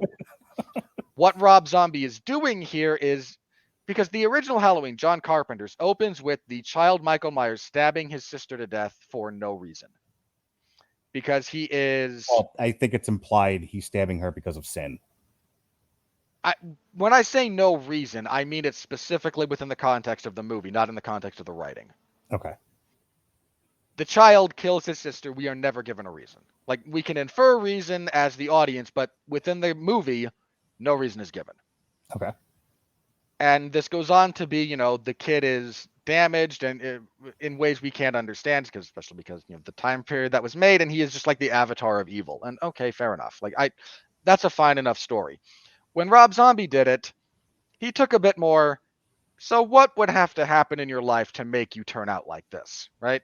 Right. So you're part of a blended family, your parents are shitty, your stepfather is abusive and alcoholic, and you're not given any, no one loves you, and blah, blah, blah, blah, blah. He put together all the things that if you wanted to say what would make a human being decide that turning into Michael Myers is a rational thought, here's the cavalcade of crap. And even, 10, 15 years ago when that movie came out, however long ago it was, there are people who went, so am I supposed to root for this guy? No. Saying this is how he wound up here is not the same as saying root for this person. You can explain without generating sympathy. In fact, it's a very important thing when you're trying to discuss your villains. Right. That if you want to explain them, fine. But for God's sake, don't make them sympathetic. Not everyone needs... Somebody put this on Twitter, I forget, but not every villain needs to be redeemed. Not every villain needs a redemption arc. Right. Candyman's one of those. This is you can acknowledge the victimhood of the people and the kind of tragedy that spawned this phenomenon without saying, him carving up 14-year-old girls in a high school bathroom is a good thing. Yeah. Whoa. The internal consistency of who he kills in this movie and then killing the cops too. It's deeply not equal. I think incongruous. That's the word I was looking for. Sorry. I think what they were doing with the end is Brianna says Candyman 4 times, and then the cop says it the 5th, and it is his saying which is wildly inconsistent as well with the rules of how he's summoned. But I think that's kind of what they were trying to go for. It didn't work for me. I hate the ending of this movie. I hate the ending of this movie so much it actively makes me dislike all the stuff I liked about the movie and everything prior. It's that bad. That is the tragedy of Candyman. I think we need to conclude on this. We have been at this now for 90 minutes. The tragedy of Candyman 2021 is that it was a fine movie until the very end. In the end is so bad it ruined the rest of the movie, which is saying something when your movie's only 90 minutes long. It really is. And here's the thing, I feel like this could have been an important touchstone in the national conversation. I think this movie was trying to generate some thinking amongst people, and how, it's so hard to get people engaged in things that are important. I've been uploading my old progressive conservatism shows, and there's at least one bit almost every show where we take a really important story and compare it to what was popular in that particular week.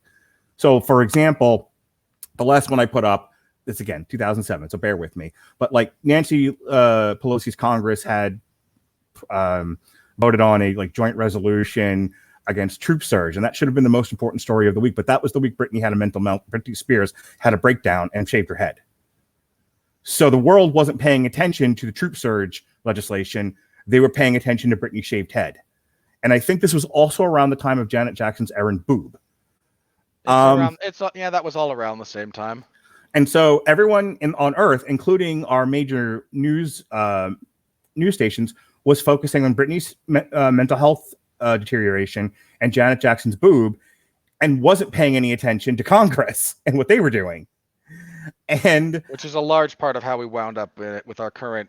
I've said this for a while. I think the current American system has largely just traded the old monarchy from England for, instead of kings, dukes, earls, and barons, we now have presidents, congressmen, senators. The point that that's a whole other discussion. The point that I was getting to is you want people to have a coherent conversation about race in America because it's important. But it's hard to get people to engage in any kind of intelligent way to do that. So you do it through media. You do it through film. You do it through music. You know, Jay-Z has 99 problems, but a bitch ain't one. At least gets people talking because there's a segment of that song that deals with the treatment of blacks by cops. And so maybe we're not talking about institutional racism in law enforcement and the treatment of the black community, but we are talking about Jay-Z's 99 problems. And so then you kind of have to have that conversation.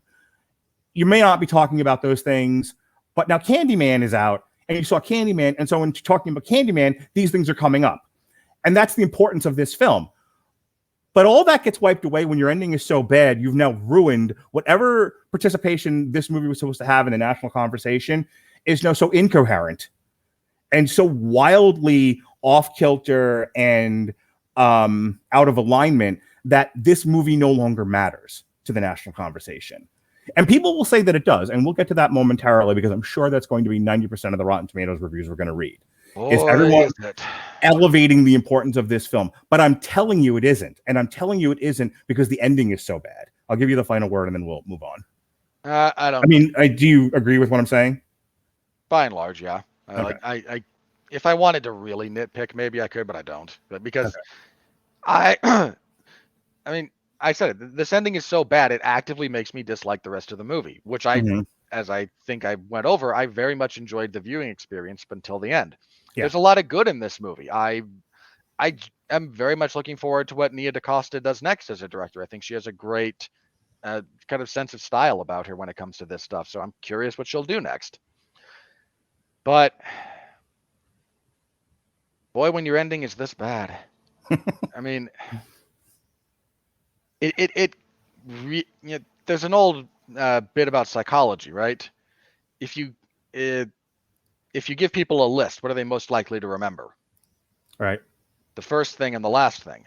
If you give them a string of numbers, the same thing, like the first four and the last four, they'll almost always get correct. It's why when you do credits for movies, the most prized possession in the opening credits is the first one and then the last one. Right. Because that's what people remember. No one remembers the people in the middle. They remember they remember like the first two names and then the last two. Starring Johnny Depp, directed by Michael Bay. Yeah. And everything else in the middle is Schmagegi. Until you get to the end, it's like, and featuring Anthony Hopkins, like that kind of thing. Like that's why that's important. So when your ending is this bad, it is one of the things that sticks out. Not all the good camera work that was done, not all the interesting shots, not all the great perspectives, not all the wonderful ways that you played with Anthony going nuts, not the good body horror that was done as his arm starts kind of rotting and falling away. Like that all falls away in the face of a ridiculous ending.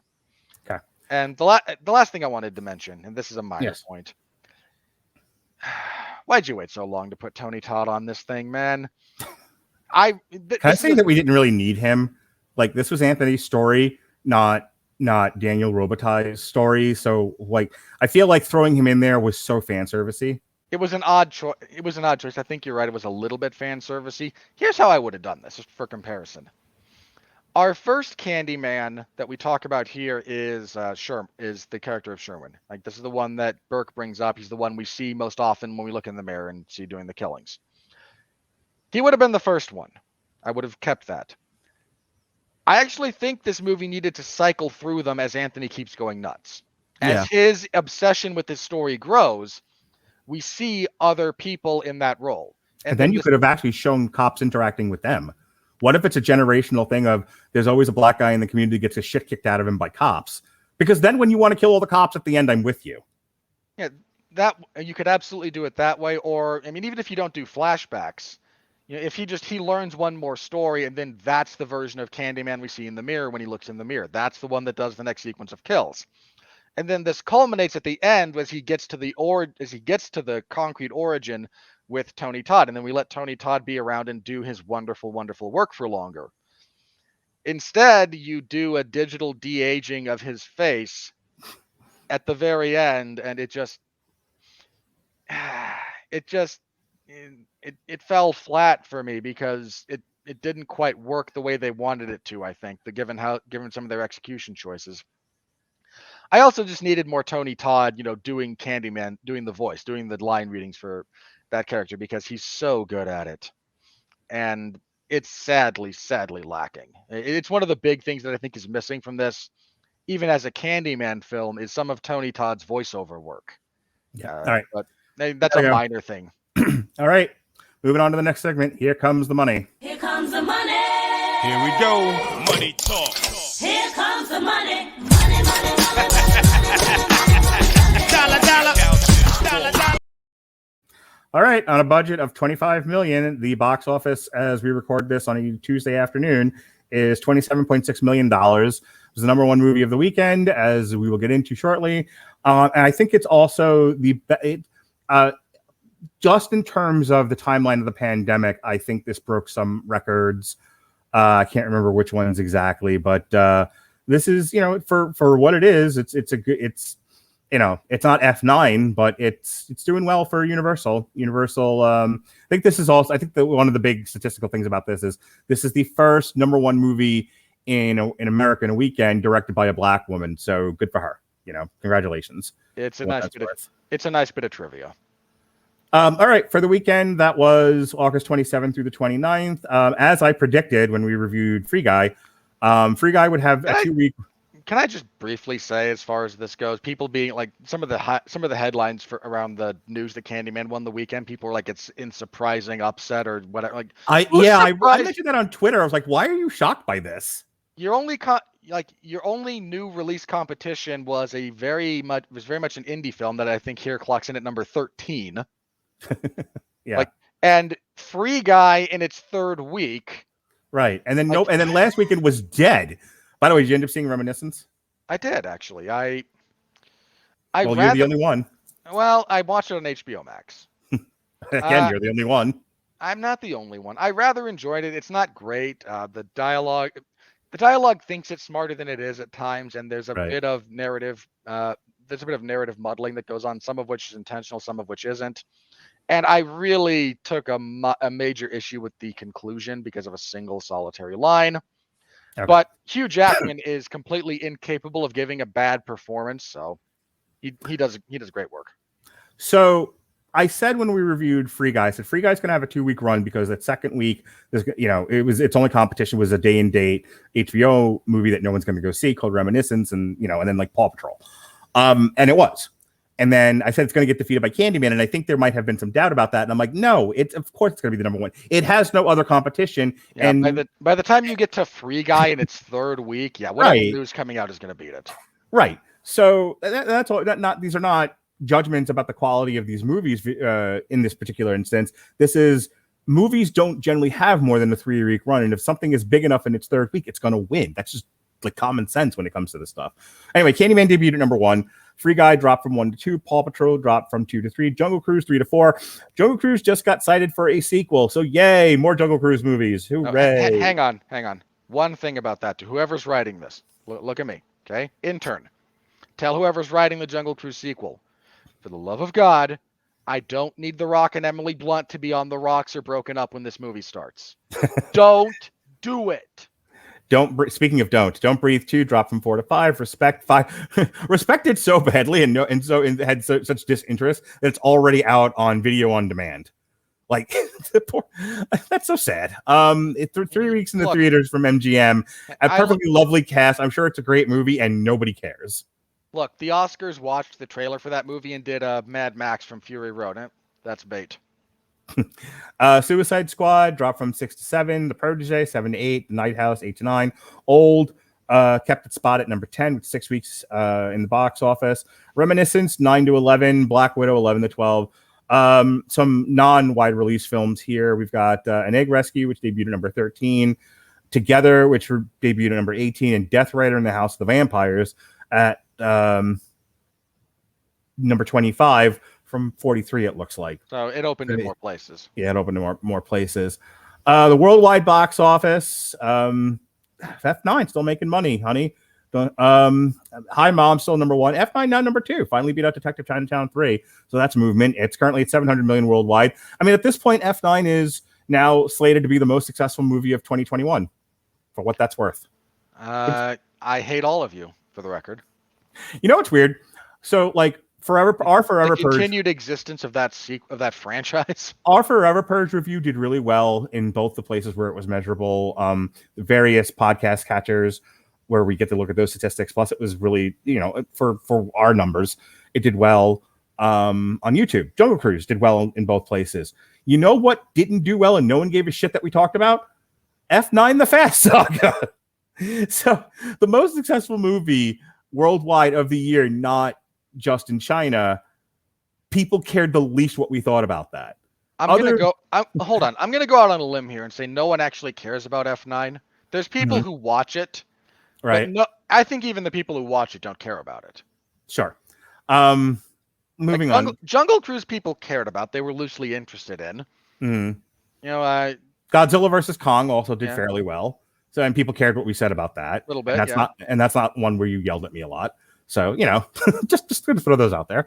Godzilla vs. Kong at number 4. It's dead. It's not making any more money. It didn't crack 500 million. It's legendary. That's kind of a shame. They were betting on the world not falling apart and it making $1 billion. They also released that at a point when theaters were just kind of starting to reopen, and then a few weeks later, things kind of shut down again in some major markets. So that was just really unfortunate timing for Godzilla vs. Kong. Black Widow. So Shang-Chi debuts this Friday, which we'll talk about in a second. But Phase 4. Not to get on a too long of a tangent here, but like Black Widow opened poorly, and because of its day and date situation, not making the kind of money that was expected, and got Marvel Phase 4 on screen off to kind of a poor start. And now Shang-Chi is tracking to have the worst opening of any Marvel movie ever, going all the way back to Iron Man, including the Incredible Hulk. Like, not good. I talked with my brother a little bit about this, actually. It kind of came up as an ancillary discussion. Because he puts he put the MCU movies on to be like background stuff while he's working. So like his second monitor, and Disney Plus has a whole section of them that is the MCU, and it will show you them in the order in which they were released. Right. So you just play and it goes all the way through from Iron Man to Endgame. And he mentioned, these are wonderfully cohesive. There's stuff that was not intended to necessarily be seeds in some of the early movies that once they started gaining steam as a property, the creative team looked back and went, oh, potential seeds, and they moved them forward. So there's always connective tissue. And then when you look at the break that occurs at the end of the Infinity Saga, end of Phase 3, right? Mm-hmm. Whether you want to call that, Spider-Man Far From Home as a nice little epilogue, or you want to call it just Endgame strictly, and then Far From Home is supposed to be like your little lead into Phase 4. I don't care how you want to draw that distinction. That really doesn't matter to me because it's not going to change the point. What we've got so far from Phase 4 ain't good. We've got, and some of this is the release order getting screwed up, in fairness, but you had WandaVision. Like most of what's been released so far for Phase 4 has been on Disney Plus. Like it has been television, essentially. Right. And arguably the most important thing that they did was the multiverse spawning out of Loki. And how much of Doctor Strange are we going to have to devote to explaining what happened in Loki? Because how many people didn't see it? Well, look, let me tell you something about modern culture that I hate. I hate trailer reactions, and I hate the people that do them. Why? Come at me. I'm genuinely curious about why now. Because a trailer is an advertisement. It's not something to be judged in whole. And I think people get overly judgmental. Like I don't hate the concept of trailers. That's not what I'm saying. A trailer is an advertisement. It's here's a couple of scenes from a movie to get you enticed to go see this thing, to build up interest. And people take those trailers and judge them as if they're the whole movie. And they make prejudicial statements about how good or bad the movie is going to be based on the advertisement. It's like watching. How dare advertising have to do its job, right? Well, I mean, you watch a commercial for a Whopper, and you look at that and you go, that sandwich looks terrible. Therefore, it is terrible. Therefore, I'm not going to go see it. It's like you have no idea how this thing really tastes. You saw a picture of it on television. You got to go experience thing the way it was meant to be experienced, and then make a judgment. But the problem is we've developed this entire culture of things are bad because I saw a portion of them. And from that portion of it, in the way that it was presented, I now know everything I need to know about this movie and can make coherent statements about it. Well, hang on. I hate that culture. There's also a sad bit of. Do you want to know? You want to know part of why that developed? I think that. Hang on. No, I want to nuke it from orbit. It's the only way to be but sure. It is, but I think part of that developed as trailers started giving away the movie. Okay. Like, the trailer stopped being a traditional advertisement and it started being the elevator pitch, right? Like, here's my beginning, middle, and end of this thing. Right. And also, to be fair, if you're good about reading the tea leaves in a trailer, it'll tell you everything you need to know. I mean, that's fine. I'm still allowed to hate it and everyone that does it because they do it badly and they annoy me. Okay. In any case, Doctor Strange in the Spider-Man trailer comes across like an incompetent boob. And if I'm just going on the trailer, the exact thing I didn't want to do, but if I'm forced to at gunpoint, it seems like it has absolutely nothing to do with Loki. So we're in for a bit of incoherency that I'm not really looking forward to. Like, I know everybody, like the big thing on Twitter was a line about people have seen the Spider-Man Far From Home, No Way Home trailer and have lost their chill. And it's one of those lines that made me want to throw my computer full throttle out the window. I hate you all, and I don't want to be a part of this planet anymore. Yeah, look, be happy that Willem Dafoe and Alfred Molina are going to show up as Green Goblin and Doc Ock, respectively. We'll see. And leave it at that. We'll see what they do. That's my point. Like, I don't have enough information to make a coherent decision about this movie. I was shown pictures in rapid fashion. Look, I will go with you that they made Doctor Strange look like a complete moron, which he's not supposed to be, so... Look, I made this joke, and I'm going to make it again here, because they're essentially adapting the One More Day storyline, which is one of the most reviled in Spider-Man history for a reason. But it's also one that is done because, to give you the elevator pitch, Aunt May is killed in the events of Civil War, and Peter Parker makes a deal with Mephisto to bring her back from the dead in exchange for his marriage and happiness with Mary Jane, because Joe Quesada is a simpering jackass who can't conceive of Peter Parker existing beyond high school. Yeah. It's nonsense, but that's what they're doing. So I almost wonder if this wasn't done at least partially to troll all the people who watched WandaVision and went, Mephisto! I would accept that. I will accept anything coming out of Hollywood that hurts the comic book community. Anyway, come at me, bros. Anyway, speaking of come at me, bro, Quiet Place, number 6 in the world. Cruella, number 7, which is also now getting a sequel. Speaking of, we really don't need your villains to be sympathetic because bad things happen to them. The Conjuring, The Devil Made Me Do It at number 8, Chinese Doctors at number 9, and Jungle Cruise number 10 at 186 million.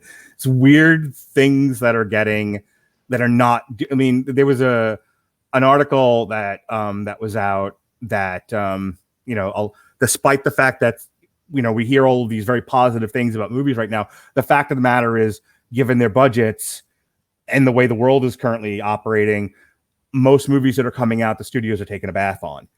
And it's so funny to me that like Cruella was not financially successful. Jungle Cruise is not financially successul, not in any way that we know success to be a thing. And yet they're greenlighting sequels as if to say, we get it. These things might have done better had we not been in the middle of a pandemic and a resurgent pandemic. So let's just give them the benefit of the doubt and do more of them, which I think is a really odd place to be right now in Hollywood production history. Look, it's the place everyone wants to be in Hollywood production history. They get to do whatever the hell they want with no consequences because of events legitimately beyond their control. Look, I'll say this about Jungle Cruise in particular. That seems to have done very well on Disney Plus. I mean, so did Cruella. So there might be something there to offset the theatrical returns that makes the people who count the money, the people who actually have to figure these things out, go, okay, we're probably good. And here's the other thing about that, as far as greenlighting sequels, fan reaction, sort of given the way the world is, sort of irrespective of box office returns, is there an appetite for more of this is as much the conversation that they're going to be having internally as how did this do purely financially. And look, I hated Cruella, you hated Cruella, but people didn't, and I hate people, but Jungle Cruise, you and I both liked. I think you and I both said. I like the fact that I actively bullied the comic book community and people who into fan fics, and you're like clutching your pearls. 2 minutes later, I hate people, and like, wait, why am I not allowed to hate people? What was I too specific? No, hold on. I wasn't clutching my pearls. No, like I hate people. You hate people. I'm okay with this. Like you want to take shots at the comic book community deserves to be hurt by Hollywood. Sure, I don't care. Okay, I'm just checking because like oh, he's attacking the trailer react people. Like, yeah, fuck them. Fuck the whole medium and fuck YouTube while I'm at it. But that's just me. Fuck Mark Radulich. I don't care. So anyone watching this on YouTube, please do like, comment, and subscribe for more insightful commentary and witty diatribes. Last thing, and then we gotta move this on and close up shop. This weekend will not be a repeat for Candyman. Candyman will not be the number one movie in America. It'll be Shang-Chi. That's I think fairly obvious. And other wide releases, there's nothing this weekend. But if you like some limited release movies, we've got Mogul Mowgli, we've got Fayadaya, We Need to Do Something, which is actually on the list of things I was tracking from IFC Films. That's a horror movie, I believe. It says it right there. From Vertical Entertainment, we got Saving Paradise, Wild Indian, which is a thriller from also Vertical, and then Tango Shalom. Shang-Chi might repeat depending on word of mouth. It's hard to say. I think the big thing the week after is going to be Malignant, which is day and date and a horror movie and James Wan. I can't see that being the number one movie in America. I think the day and date thing hurts it more. James Wan has a great track record, especially in the horror genre. And as we've seen, a horror movie can take the number one spot. The question is this going to be the one to do it? Yeah, I've seen the trailer for this. I mean, I don't mind talking about it with you. This is a thing to talk about. And I like James Wan. So I think there's value in talking about this movie as terms of what do we talk about this week? But I don't see this one drawing a crowd. Yeah, I'm curious what's the other wide thing that might be able to get. I mean, some of this is also. I think nothing for the week of September 10th. Yeah, it almost feels like they're all giving Shang-Chi a chance to repeat at number one. Right, and then the September 17th is weird to say the least because your wide release here is something called Cop Shop with Frank Grillo, which I only saw a trailer for ahead of this movie. Yeah, I don't even think I saw that much, or just I don't remember it. But in day and date, and I guess limited release is Cry Macho, which I thought was just strictly going to be HBO Max, but apparently that's also being released in theaters. And The Eyes of Tammy Faye, which I'm going to go see with my wife, just not this weekend. And I think people will go see it, but it's a limited release Searchlight picture. I think people who want to kind of laugh at evangelicals will go and see this and have a good time with it, but I can't imagine it's going to have wide appeal. So Shang-Chi, depending on, again, word of mouth, might three-peat just because it's got no competition of any real value. I genuinely wonder how many people looked at Shang-Chi's coming out and got out of the way when it turns out they didn't need to. The 24th is nothing. The wide release is Dear Evan Hansen. That might be the number one movie of that weekend just because nothing else is out there, but I don't know. I don't even know what that is. Yeah, no, I've seen the trailer. I've seen the trailer for it. I haven't. And then October 1st, this is not accurate anymore because Hotel Transylvania has abandoned its theatrical slot and its date. Day and date is The Many Saints of Newark, and then The Addams Family. So The Addams Family is going to win that weekend. Probably. It's wide release. It's a sequel. It's a cartoon. It's not day and date anywhere. So yeah, I would imagine Candyman, again, its run at the number one spot is over. It's going to be beat by Shang-Chi. And then Shang-Chi has the entire month of September to beat out everything and will probably three-peat going into October where it gets beat by The Addams Family. And then it's a race between, and then it's, I think it's Bond. Here, let me go up another month.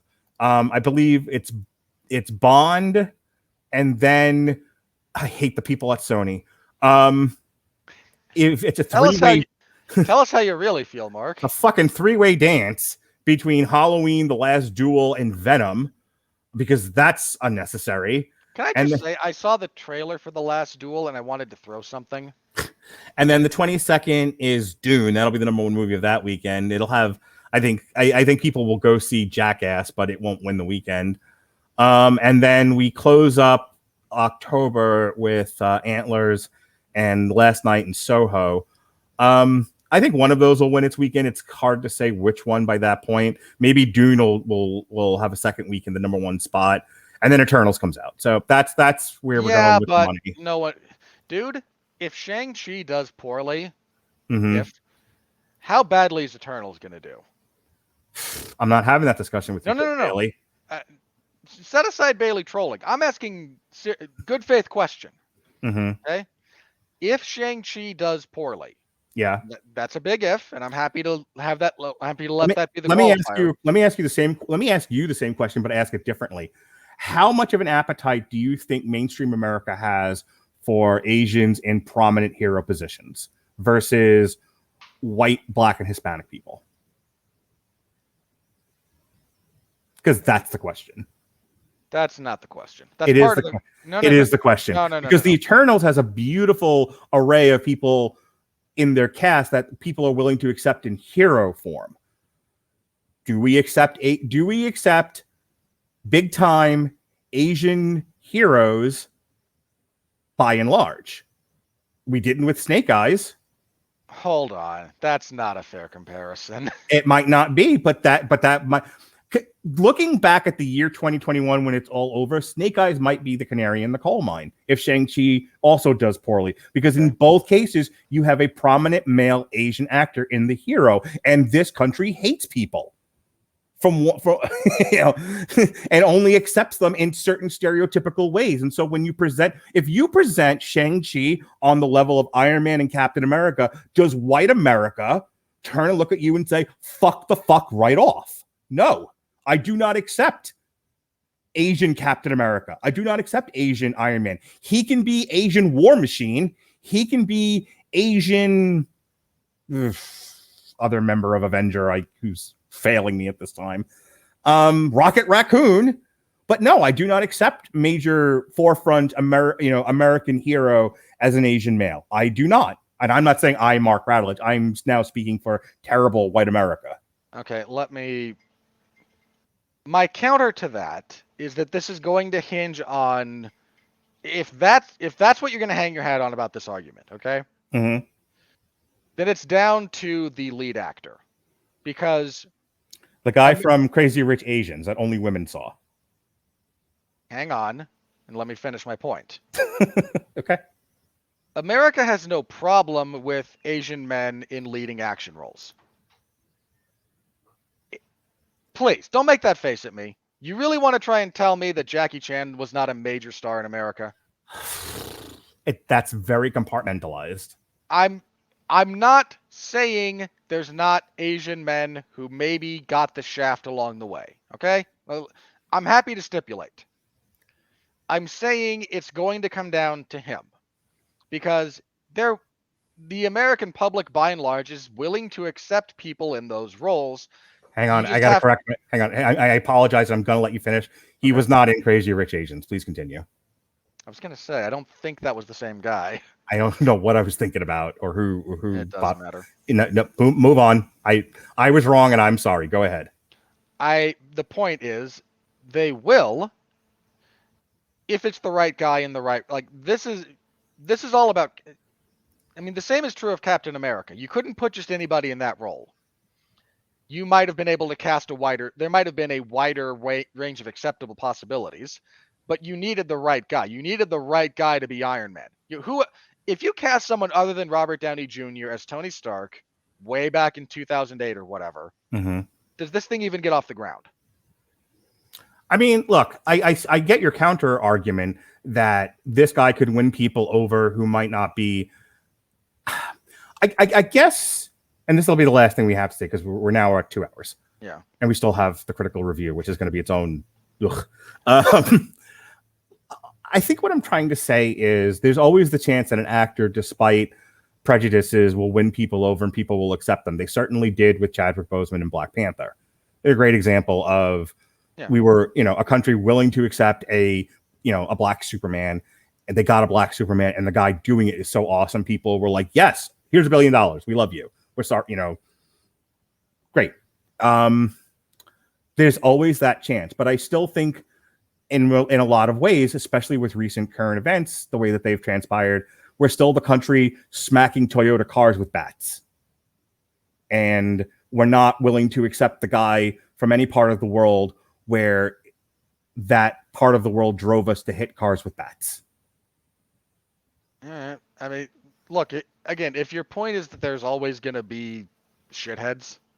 Well, I think the point that I'm trying to make is how many more shitheads than not shitheads are out there, and that's going to affect this movie's bottom line. Yeah, I will agree with. Like, you and I have a different worldview about the number of terrible, about like the ratio of terrible people to not terrible people, and where they fall on the scale of terribleness. Mm-hmm. And I also bring that up because while Marvel has a lot of goodwill with the public, I'd still say has, but it's slipping. Like, well, I think that's what I was saying. It was just like they had enormous goodwill. They have less goodwill than they had before. They still have a lot. They're trending in the wrong direction. Correct.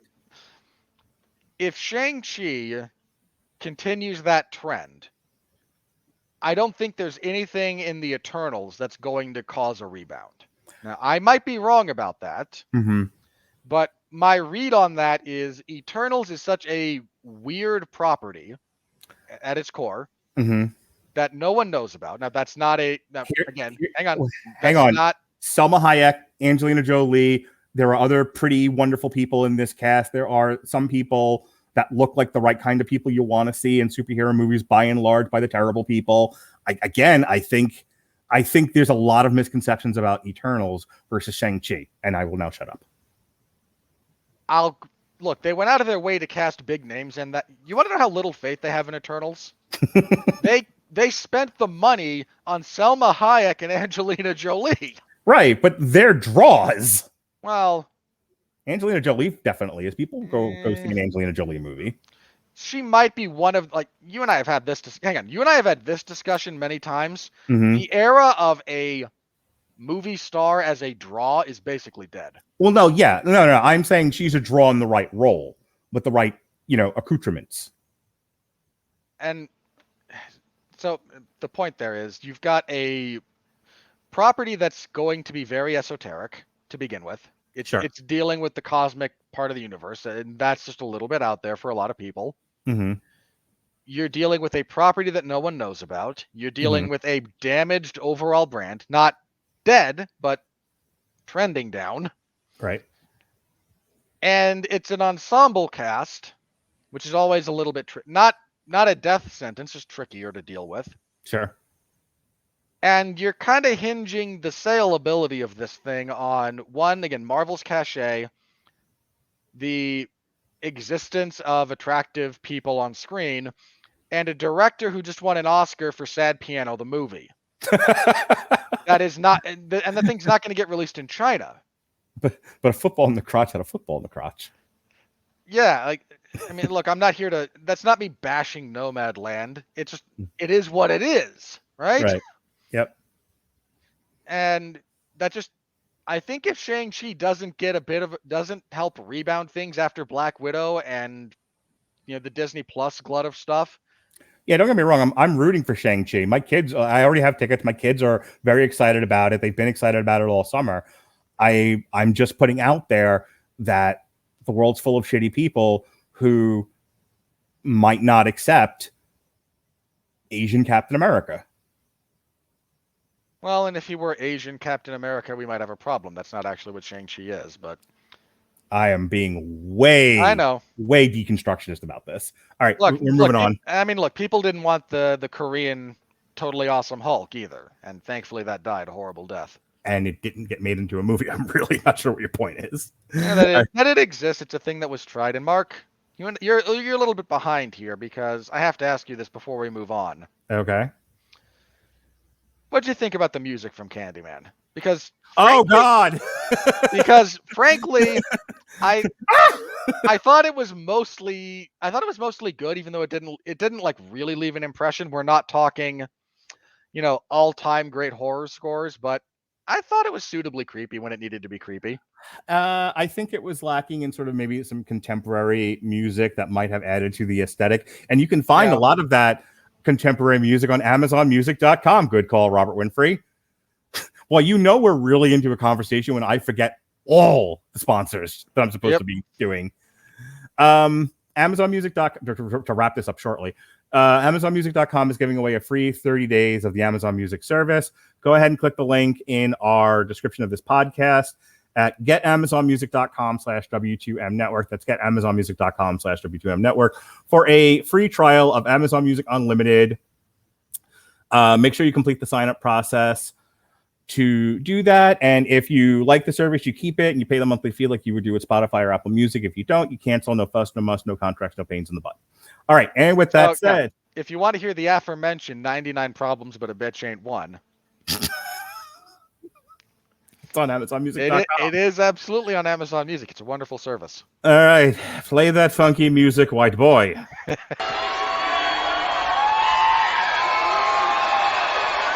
Are you ready? No! I said, are you ready? No, God! No, God, please, no! No! No! No! All right. Well, as you can see, the critics mostly loved it. It had an 85% tomato meter reading, and the audience liked it, not as much as the critics, which I think is about accurate. I mean, that's accurate, but that's a bit. If you're looking at this movie and what do you want to hang your hat on, the audience score being 10, 11 points lower than the critical score is not a good thing. The critical consensus says, "Yay, black people! Boo, cop!" No, just kidding. CM Punk. The critical consensus says Candyman takes an incisive, visually thrilling approach to deepening the franchise's mythology and terrifying audiences along the way. The audience says, "Hang on. Just before you move on to the audience score, I need this question answered." Okay. To anyone out there, if you're on YouTube, comment below if this movie scared you or not. If you're on any of the other purely auditory ones, tweet Mark. Okay. I need to know how many people were genuinely scared by this movie, because I don't know. There's some gruesome kills, but I'm with you. Like, the scares from this didn't really settle and certainly didn't linger once I walked out of the door. No, this one did not give me nightmares when I got home and crawled into bed with my wife. Audience says the 2021 Candyman may not be as scary as the original. Correct. But it expands the story in ways the fans of the franchise should enjoy. How dare you tell me what I should or shouldn't do? Alrighty. You are not the supreme arbiter of my enjoyment. So we'll read the fresh ones because I'm sure those will be hilarious. Zara Phelan of Flavor Mag. DaCosta on the whole has delivered a confectionery delight of importance and a fitting way to carry this legend forward, giving another intelligent voice to the oppressed while putting in respect for those that have come before. Wow. You just trying to get invited to parties there, aren't you? Hang on. If your review of this movie is, boy, it sure is nice to see black people making movies, I don't know what to tell you. Andrea Chase of Killer Movie Reviews, 4 out of 5. The tension of a serial killer on the loose, particularly of the supernatural variety, is juxtaposed with tension people of color feel while negotiating a white world. Which, had the conclusion of your movie dealt with that in any coherent way, I would agree with you, but it doesn't. Let me also ask the movie essentially does thing, and then at the end goes, and that's why the Golden Girls got canceled, not enough sex. And you're like, wait, that wasn't what we were talking about at all. Well, let me ask another question about this, and I absolutely mean this in all sincerity. Mm-hmm. What was there about the daily lives of black people navigating a white world that really came across here? The white person didn't 100% accept his artwork because he's black, and that was all the reason she needed. Yeah, I mean it.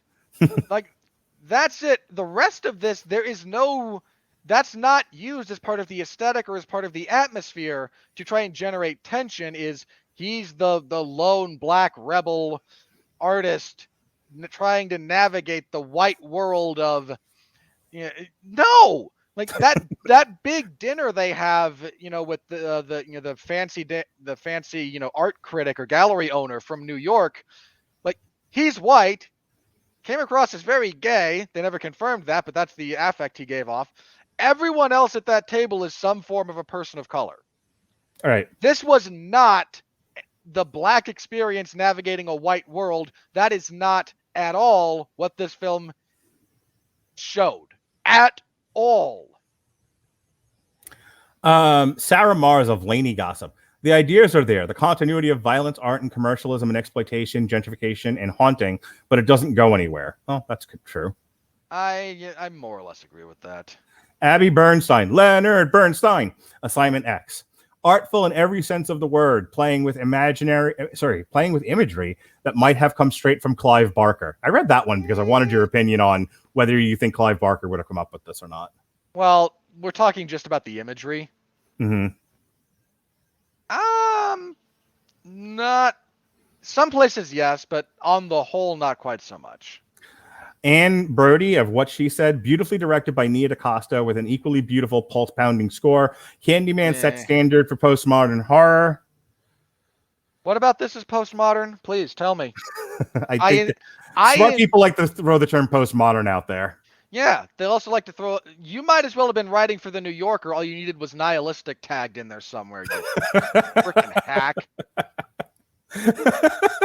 I mean that in all sincerity. You want to say this is postmodern horror? Explain to me how the postmodern philosophies that have relate to this movie. I almost demand that you explain that sentence. Before we conclude this bit, let me just remind people that these reviews could have been written with Grammarly. Boy, I wish they were. Grammarly's AI-powered products help people communicate more effectively. Grammarly helps you write mistake-free on Gmail, Facebook, Twitter, LinkedIn, and nearly everywhere else you write on the web. Grammarly corrects hundreds of grammar, punctuation, and spelling mistakes while also catching contextual errors, improving your vocabulary, and suggesting style improvements. To download Grammarly today, go to getgrammarly.com/W2M network. That's getgrammarly.com/W2M network to download Grammarly for free. All righty. Finishing up with this bit here. I hate that I agree with the salon critic. Oh, okay. I'll just read it for you. Melanie McFarland of Salon.com, top critic. It's actually this was a splat. You should feel something. That the overwhelming sensation provoked by Nia DaCosta's Candyman is numbness. Then is a problem. I hate that I agree with you, but you are correct. Kathleen Woods, Cup of Soul, who's on Rotten Tomato and we're not. Candyman is scary and fun. Is something my children would have said. They're in elementary school. How? Just how is that person featured on Rotten Tomatoes? How is that line of what she wrote? Surely there had to be something more coherent and adult written in what she wrote. No. It was a tweet. Like that. Hold on. For the record, I mentioned this before, but I'm going to say it. We would like to be featured on Rotten Tomatoes here at Damn You Hollywood. We have a bunch of the criteria met. One of the things that we need, though, is a bigger subscriber base on YouTube. So if you're listening to this, if you would please subscribe. Or if you're listening to this in the audio only format, if you're listening to this via Apple Podcast and you have an iTunes account, please give us a rating. This is another thing that the brain trust in charge of Rotten Tomatoes, the gatekeepers of whatever this sack of shit is, have standards, apparently, these days. And one of the things that we need is those metrics up to demonstrate that we have a large enough listener base to justify us being included, along with the intellectual galaxy brain that is Candyman is scary and fun. So if you would please, that would help us out tremendously. Thank you much. Tom Schoen of Sunday Times UK. DaCosta keeps her balance with a neat corkscrewing structure and elliptical scenes of slaughter that leave just enough to the imagination. A rather sickly sweet treat. You just threw that last line in as the worst kind of fan service. Get bent. Let's find a good one here. Kerry O'Shea of Warped Perspective. Oh, this ought to be good. The film is far more about acrimony than allegory, and it makes for a crude element of Candyman as Avenger, which detracts from Candyman's better qualities. Huh. Oh, okay. This person gave a C- to the movie, which apparently qualifies as a fresh review in their scale, I guess. Because I actually agree with a lot of that. Yeah, I was gonna say like that didn't go nearly as well as I'd wanted it to. Oh shit! You did go back. I gotta go back. We have to. I saw that. All right, Kevin Carr, a fat guy at the movies. Woo! There's a lot buried in this movie. It has a lot to say, but it also works as a chilling, creepy horror movie. See, Kevin Carr is the kind of guy that makes me not want to work with other podcasters anymore. Like, he has such like a flat, what's the opposite of deep? Shallow. It's such a flat, shallow perspective on movies. He's just a dude reacting viscerally with his most base emotions to things with no perspective, no insight, no active deconstruction. Go back. Okay. And it's just like, and that is so much of what like YouTube and podcast movie reviews are. I fucking hate it. And when people are like, you would be more popular if you would interact with more people doing movie reviews. No! I talk to Robert because I like him, and even if we disagree, we have we have interesting perspectives. I don't want to talk to these people. Meh. Okay, so hang on, scroll down again. There was, in addition to just above fat guy at the movies, there was one of our favorites. It's up there. They just leave it there for a second. Why did you give that a fresh review then, sir? One of the people aren't watching. The people who are listening, yeah. What we're doing here, please be more specific. One of the people that we mock relentlessly are the people who do these for NPR, because NPR is a failed, terrible publication or group of people. And this one is Tom Coghall from Cogshell. Thank you. Your resolution is a little bit low for me. From Film Week, KPCC, NPR, Los Angeles. And I've raked this guy over the coals on occasion. And his review is, this is not as good as the original film. Thank you, sir. That is correct. If you're more than 30 years old and remember the original, go ahead and give it a shot, but it's really not the same. Not exactly a ringing endorsement, and I'm curious why he arrived at fresh overall. Norman Willner of Now Toronto. The new Candyman reminds us why the character still haunts us. Does it? Does it really?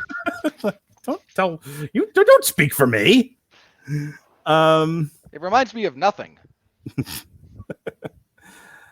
Todd Jorgensen of Cinemalog, infusing the 1992 film with a fresh sociocultural perspective. DaCosta has crafted a stylish and subversive reimagining with some amusing tweaks to the genre tropes. Okay, hang on. What about this is subversive?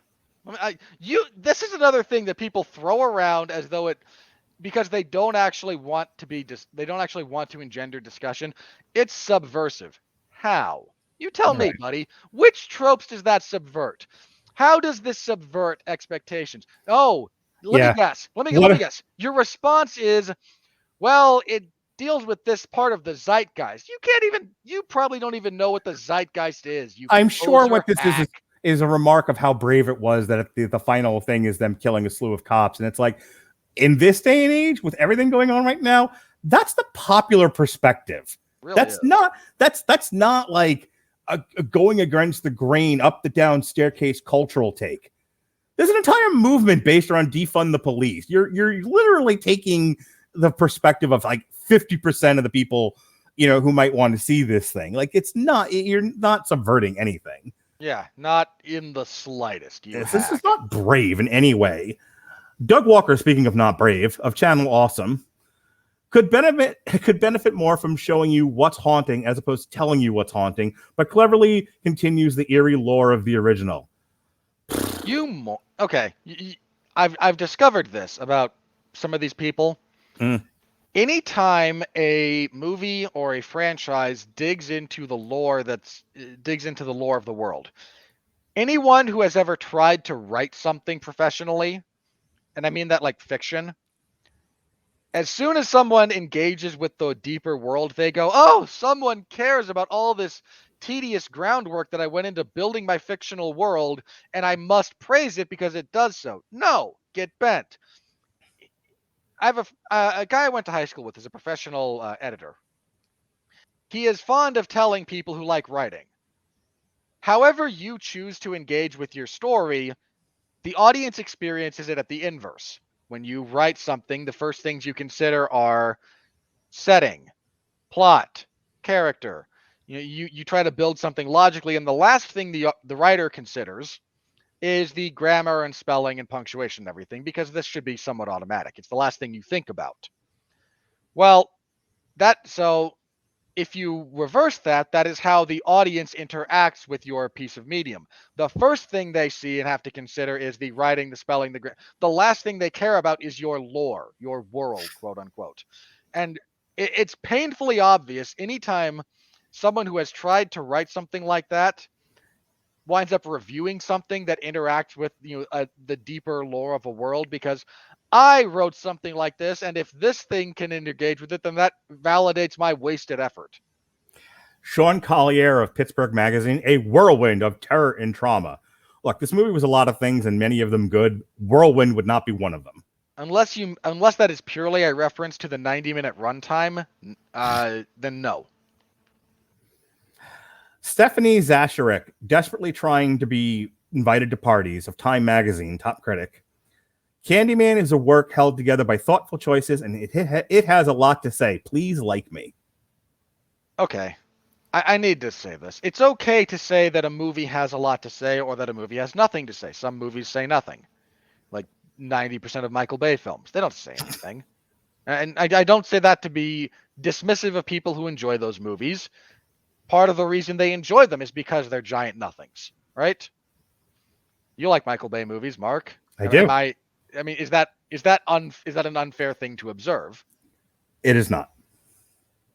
But if part of what your critical response is, it has a lot to say, you then have to follow that up.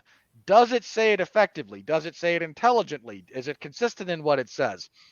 This is an excuse for the slipshod, scattershot writing. Well, it has a lot to say, so of course it's going to talk about police brutality and gentrification and the exploitation of the black artist by the white consumer and the rent control. And no, having a lot to say is not an excuse for a lack of narrative cohesion. That's poor writing, and excusing it is poor criticism. All right, last one, and then we're going to be done with this. Jeff York, The Establishing Shot. Candyman is virtually George Floyd here. Get bent. See, I always find the one that calls you to have a stroke. I would piss on you, sir. I'm not even done yet. I know. Candyman is virtually George Floyd here. A victim who becomes the face of centuries of white abuse against the black community. Making him more of a symbol, however, robs this version of a clearer, more definitive boogeyman character. Okay. One, the ending bit of that is actually true. Second, the character that we follow here, Sherman, is actually innocent, whereas Floyd wasn't. Like, he shouldn't have been killed. I'm not advocating for, extrajudicial executions like that, to the extent that you want to call it an execution. Like, he shouldn't have died in police custody given everything that happened. Like, straight up, should not have. 100%. He was a person of interest and a detainee for a reason, whereas Sherwin here was a victim of bad circumstance and a much more antiquated concept about policing. That is, you can say that our current method of policing still needs refining and reforming, and I don't disagree with you. I just have to say it again. If you think it's the same as it was in the 70s, you're too young to have lived through the 70s. All right, folks, at almost 2.5 hours, I feel like this is why we broke this review up into two parts, one of a general discussion and one of Robert and I doing our usual deep dive analysis. We had a lot to say. I mean, Robert and I could probably talk 3 hours about just about anything, and I usually cut it earlier than this, but I feel like we both had a lot to say here, and the movie engendered a long-form discussion, so we hope you enjoyed that discussion. Robert, do you feel like you Are you now secretly in the back of your mind going, he told me not to say anything in the review tonight, just be Tony Schiavone, but fuck that guy. I got more to say. Or are you good now? Or have you exhaled? For the most part, again, some of what I might say in the roundtable discussion will be brought on by what is discussed by the other participants, but I'm happy to let this be 95% of my review of the film.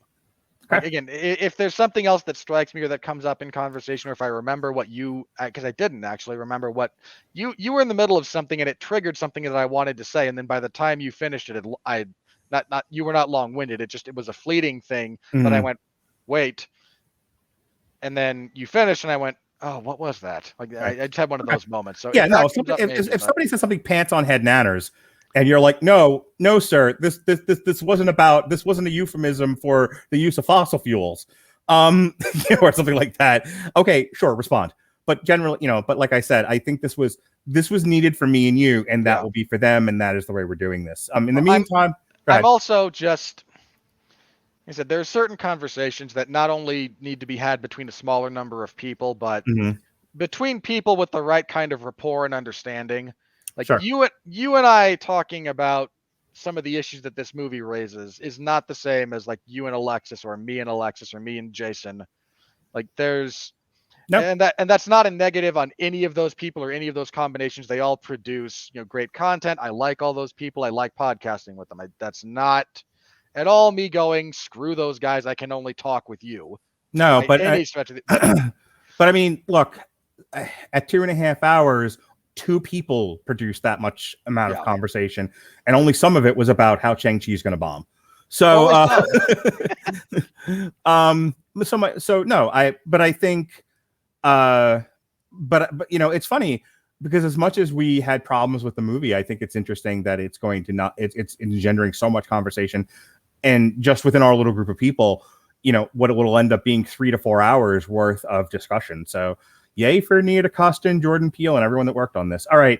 With that said, delayed this long enough. So yes, tonight there'll be an audio-only roundtable with the rest of the gang. Tomorrow, right now, up on the site is Jesse Starcher and Chris Armstrong reviewing Shang-Chi by Jean Lun Yang, Volume 1, Brothers and Sisters from Marvel Comics, and that's to coincide with the upcoming Shang-Chi movie that we discussed. Robert and I did alternative commentary for Jake Paul versus Tyrone Woodley. That's up on the site. Tomorrow is our long road to... I just need to briefly say, I did get to yell about the stupidity of that decision. Like you and I mentioned this, like we recorded that, and the little graphic that came up at the end said unanimous decision in favor of Jake Paul, and we both went, that's how we scored it. That makes sense. Good night, everybody. And then 3 minutes later, realized, because we can't actually listen to that, we have to listen to each other. 3 minutes later, realized, oh, that was split. Oh, some moron gave Tyron Woodley every round after the third.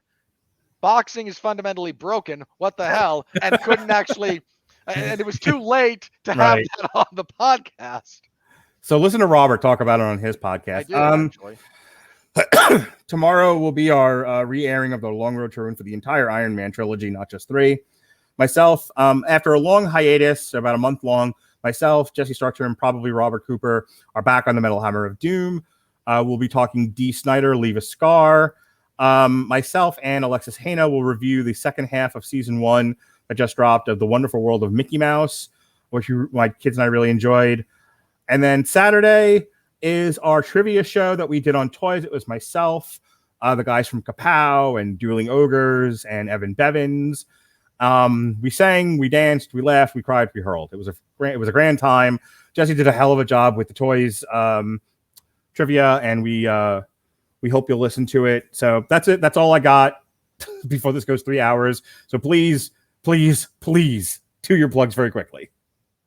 We mentioned it briefly just a minute ago, but I host the 411 Ground and Pound MMA podcast, your weekly look into the wide, wacky, wonderful world of mixed martial arts. I recorded that immediately after we got done with the Jake Paul Tyron Woodley fight, so I actually opened discussing that fight and the scoring and get to decompress from that. It's also a review of Saturday's UFC on ESPN 40. Yeah, it was 40. Headlined by Edson Barboza and Giga Chikadze. So you can get my full thoughts on that.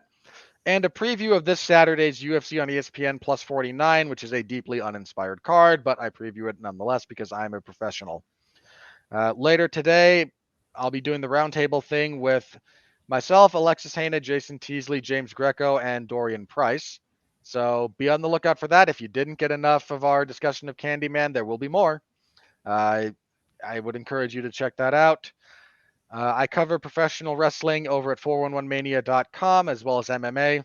That's where I do that. So you can find my reports for UFC events in the MMA zone. Mondays, I cover AEW Dark Elevation. Wednesdays, MLW if they release anything. And Fridays, WWE SmackDown. So you can find my full report for the latest Elevation episode. And this coming Friday, I'll be over there talking about whatever the WWE does on Friday. So come by if you're interested in any of that and say hello. I appreciate it. Please, as always, remember to like, comment, subscribe, rate, review, tell a friend, tell an enemy, and tell a stranger. We appreciate all the support that you guys give us. We had a pretty decent August, not quite great, but not the worst either. So we're looking to make September even better. So with a lot of stuff coming, a lot of content for you guys. So stay up to date. You can follow Mark on Twitter. His Twitter is on the screen here on YouTube. It is at Mark Radulich, and you can like the Radulich and Broadcasting Network Facebook page to stay up to date with the ever-shifting schedule. Be well, be safe, and behave.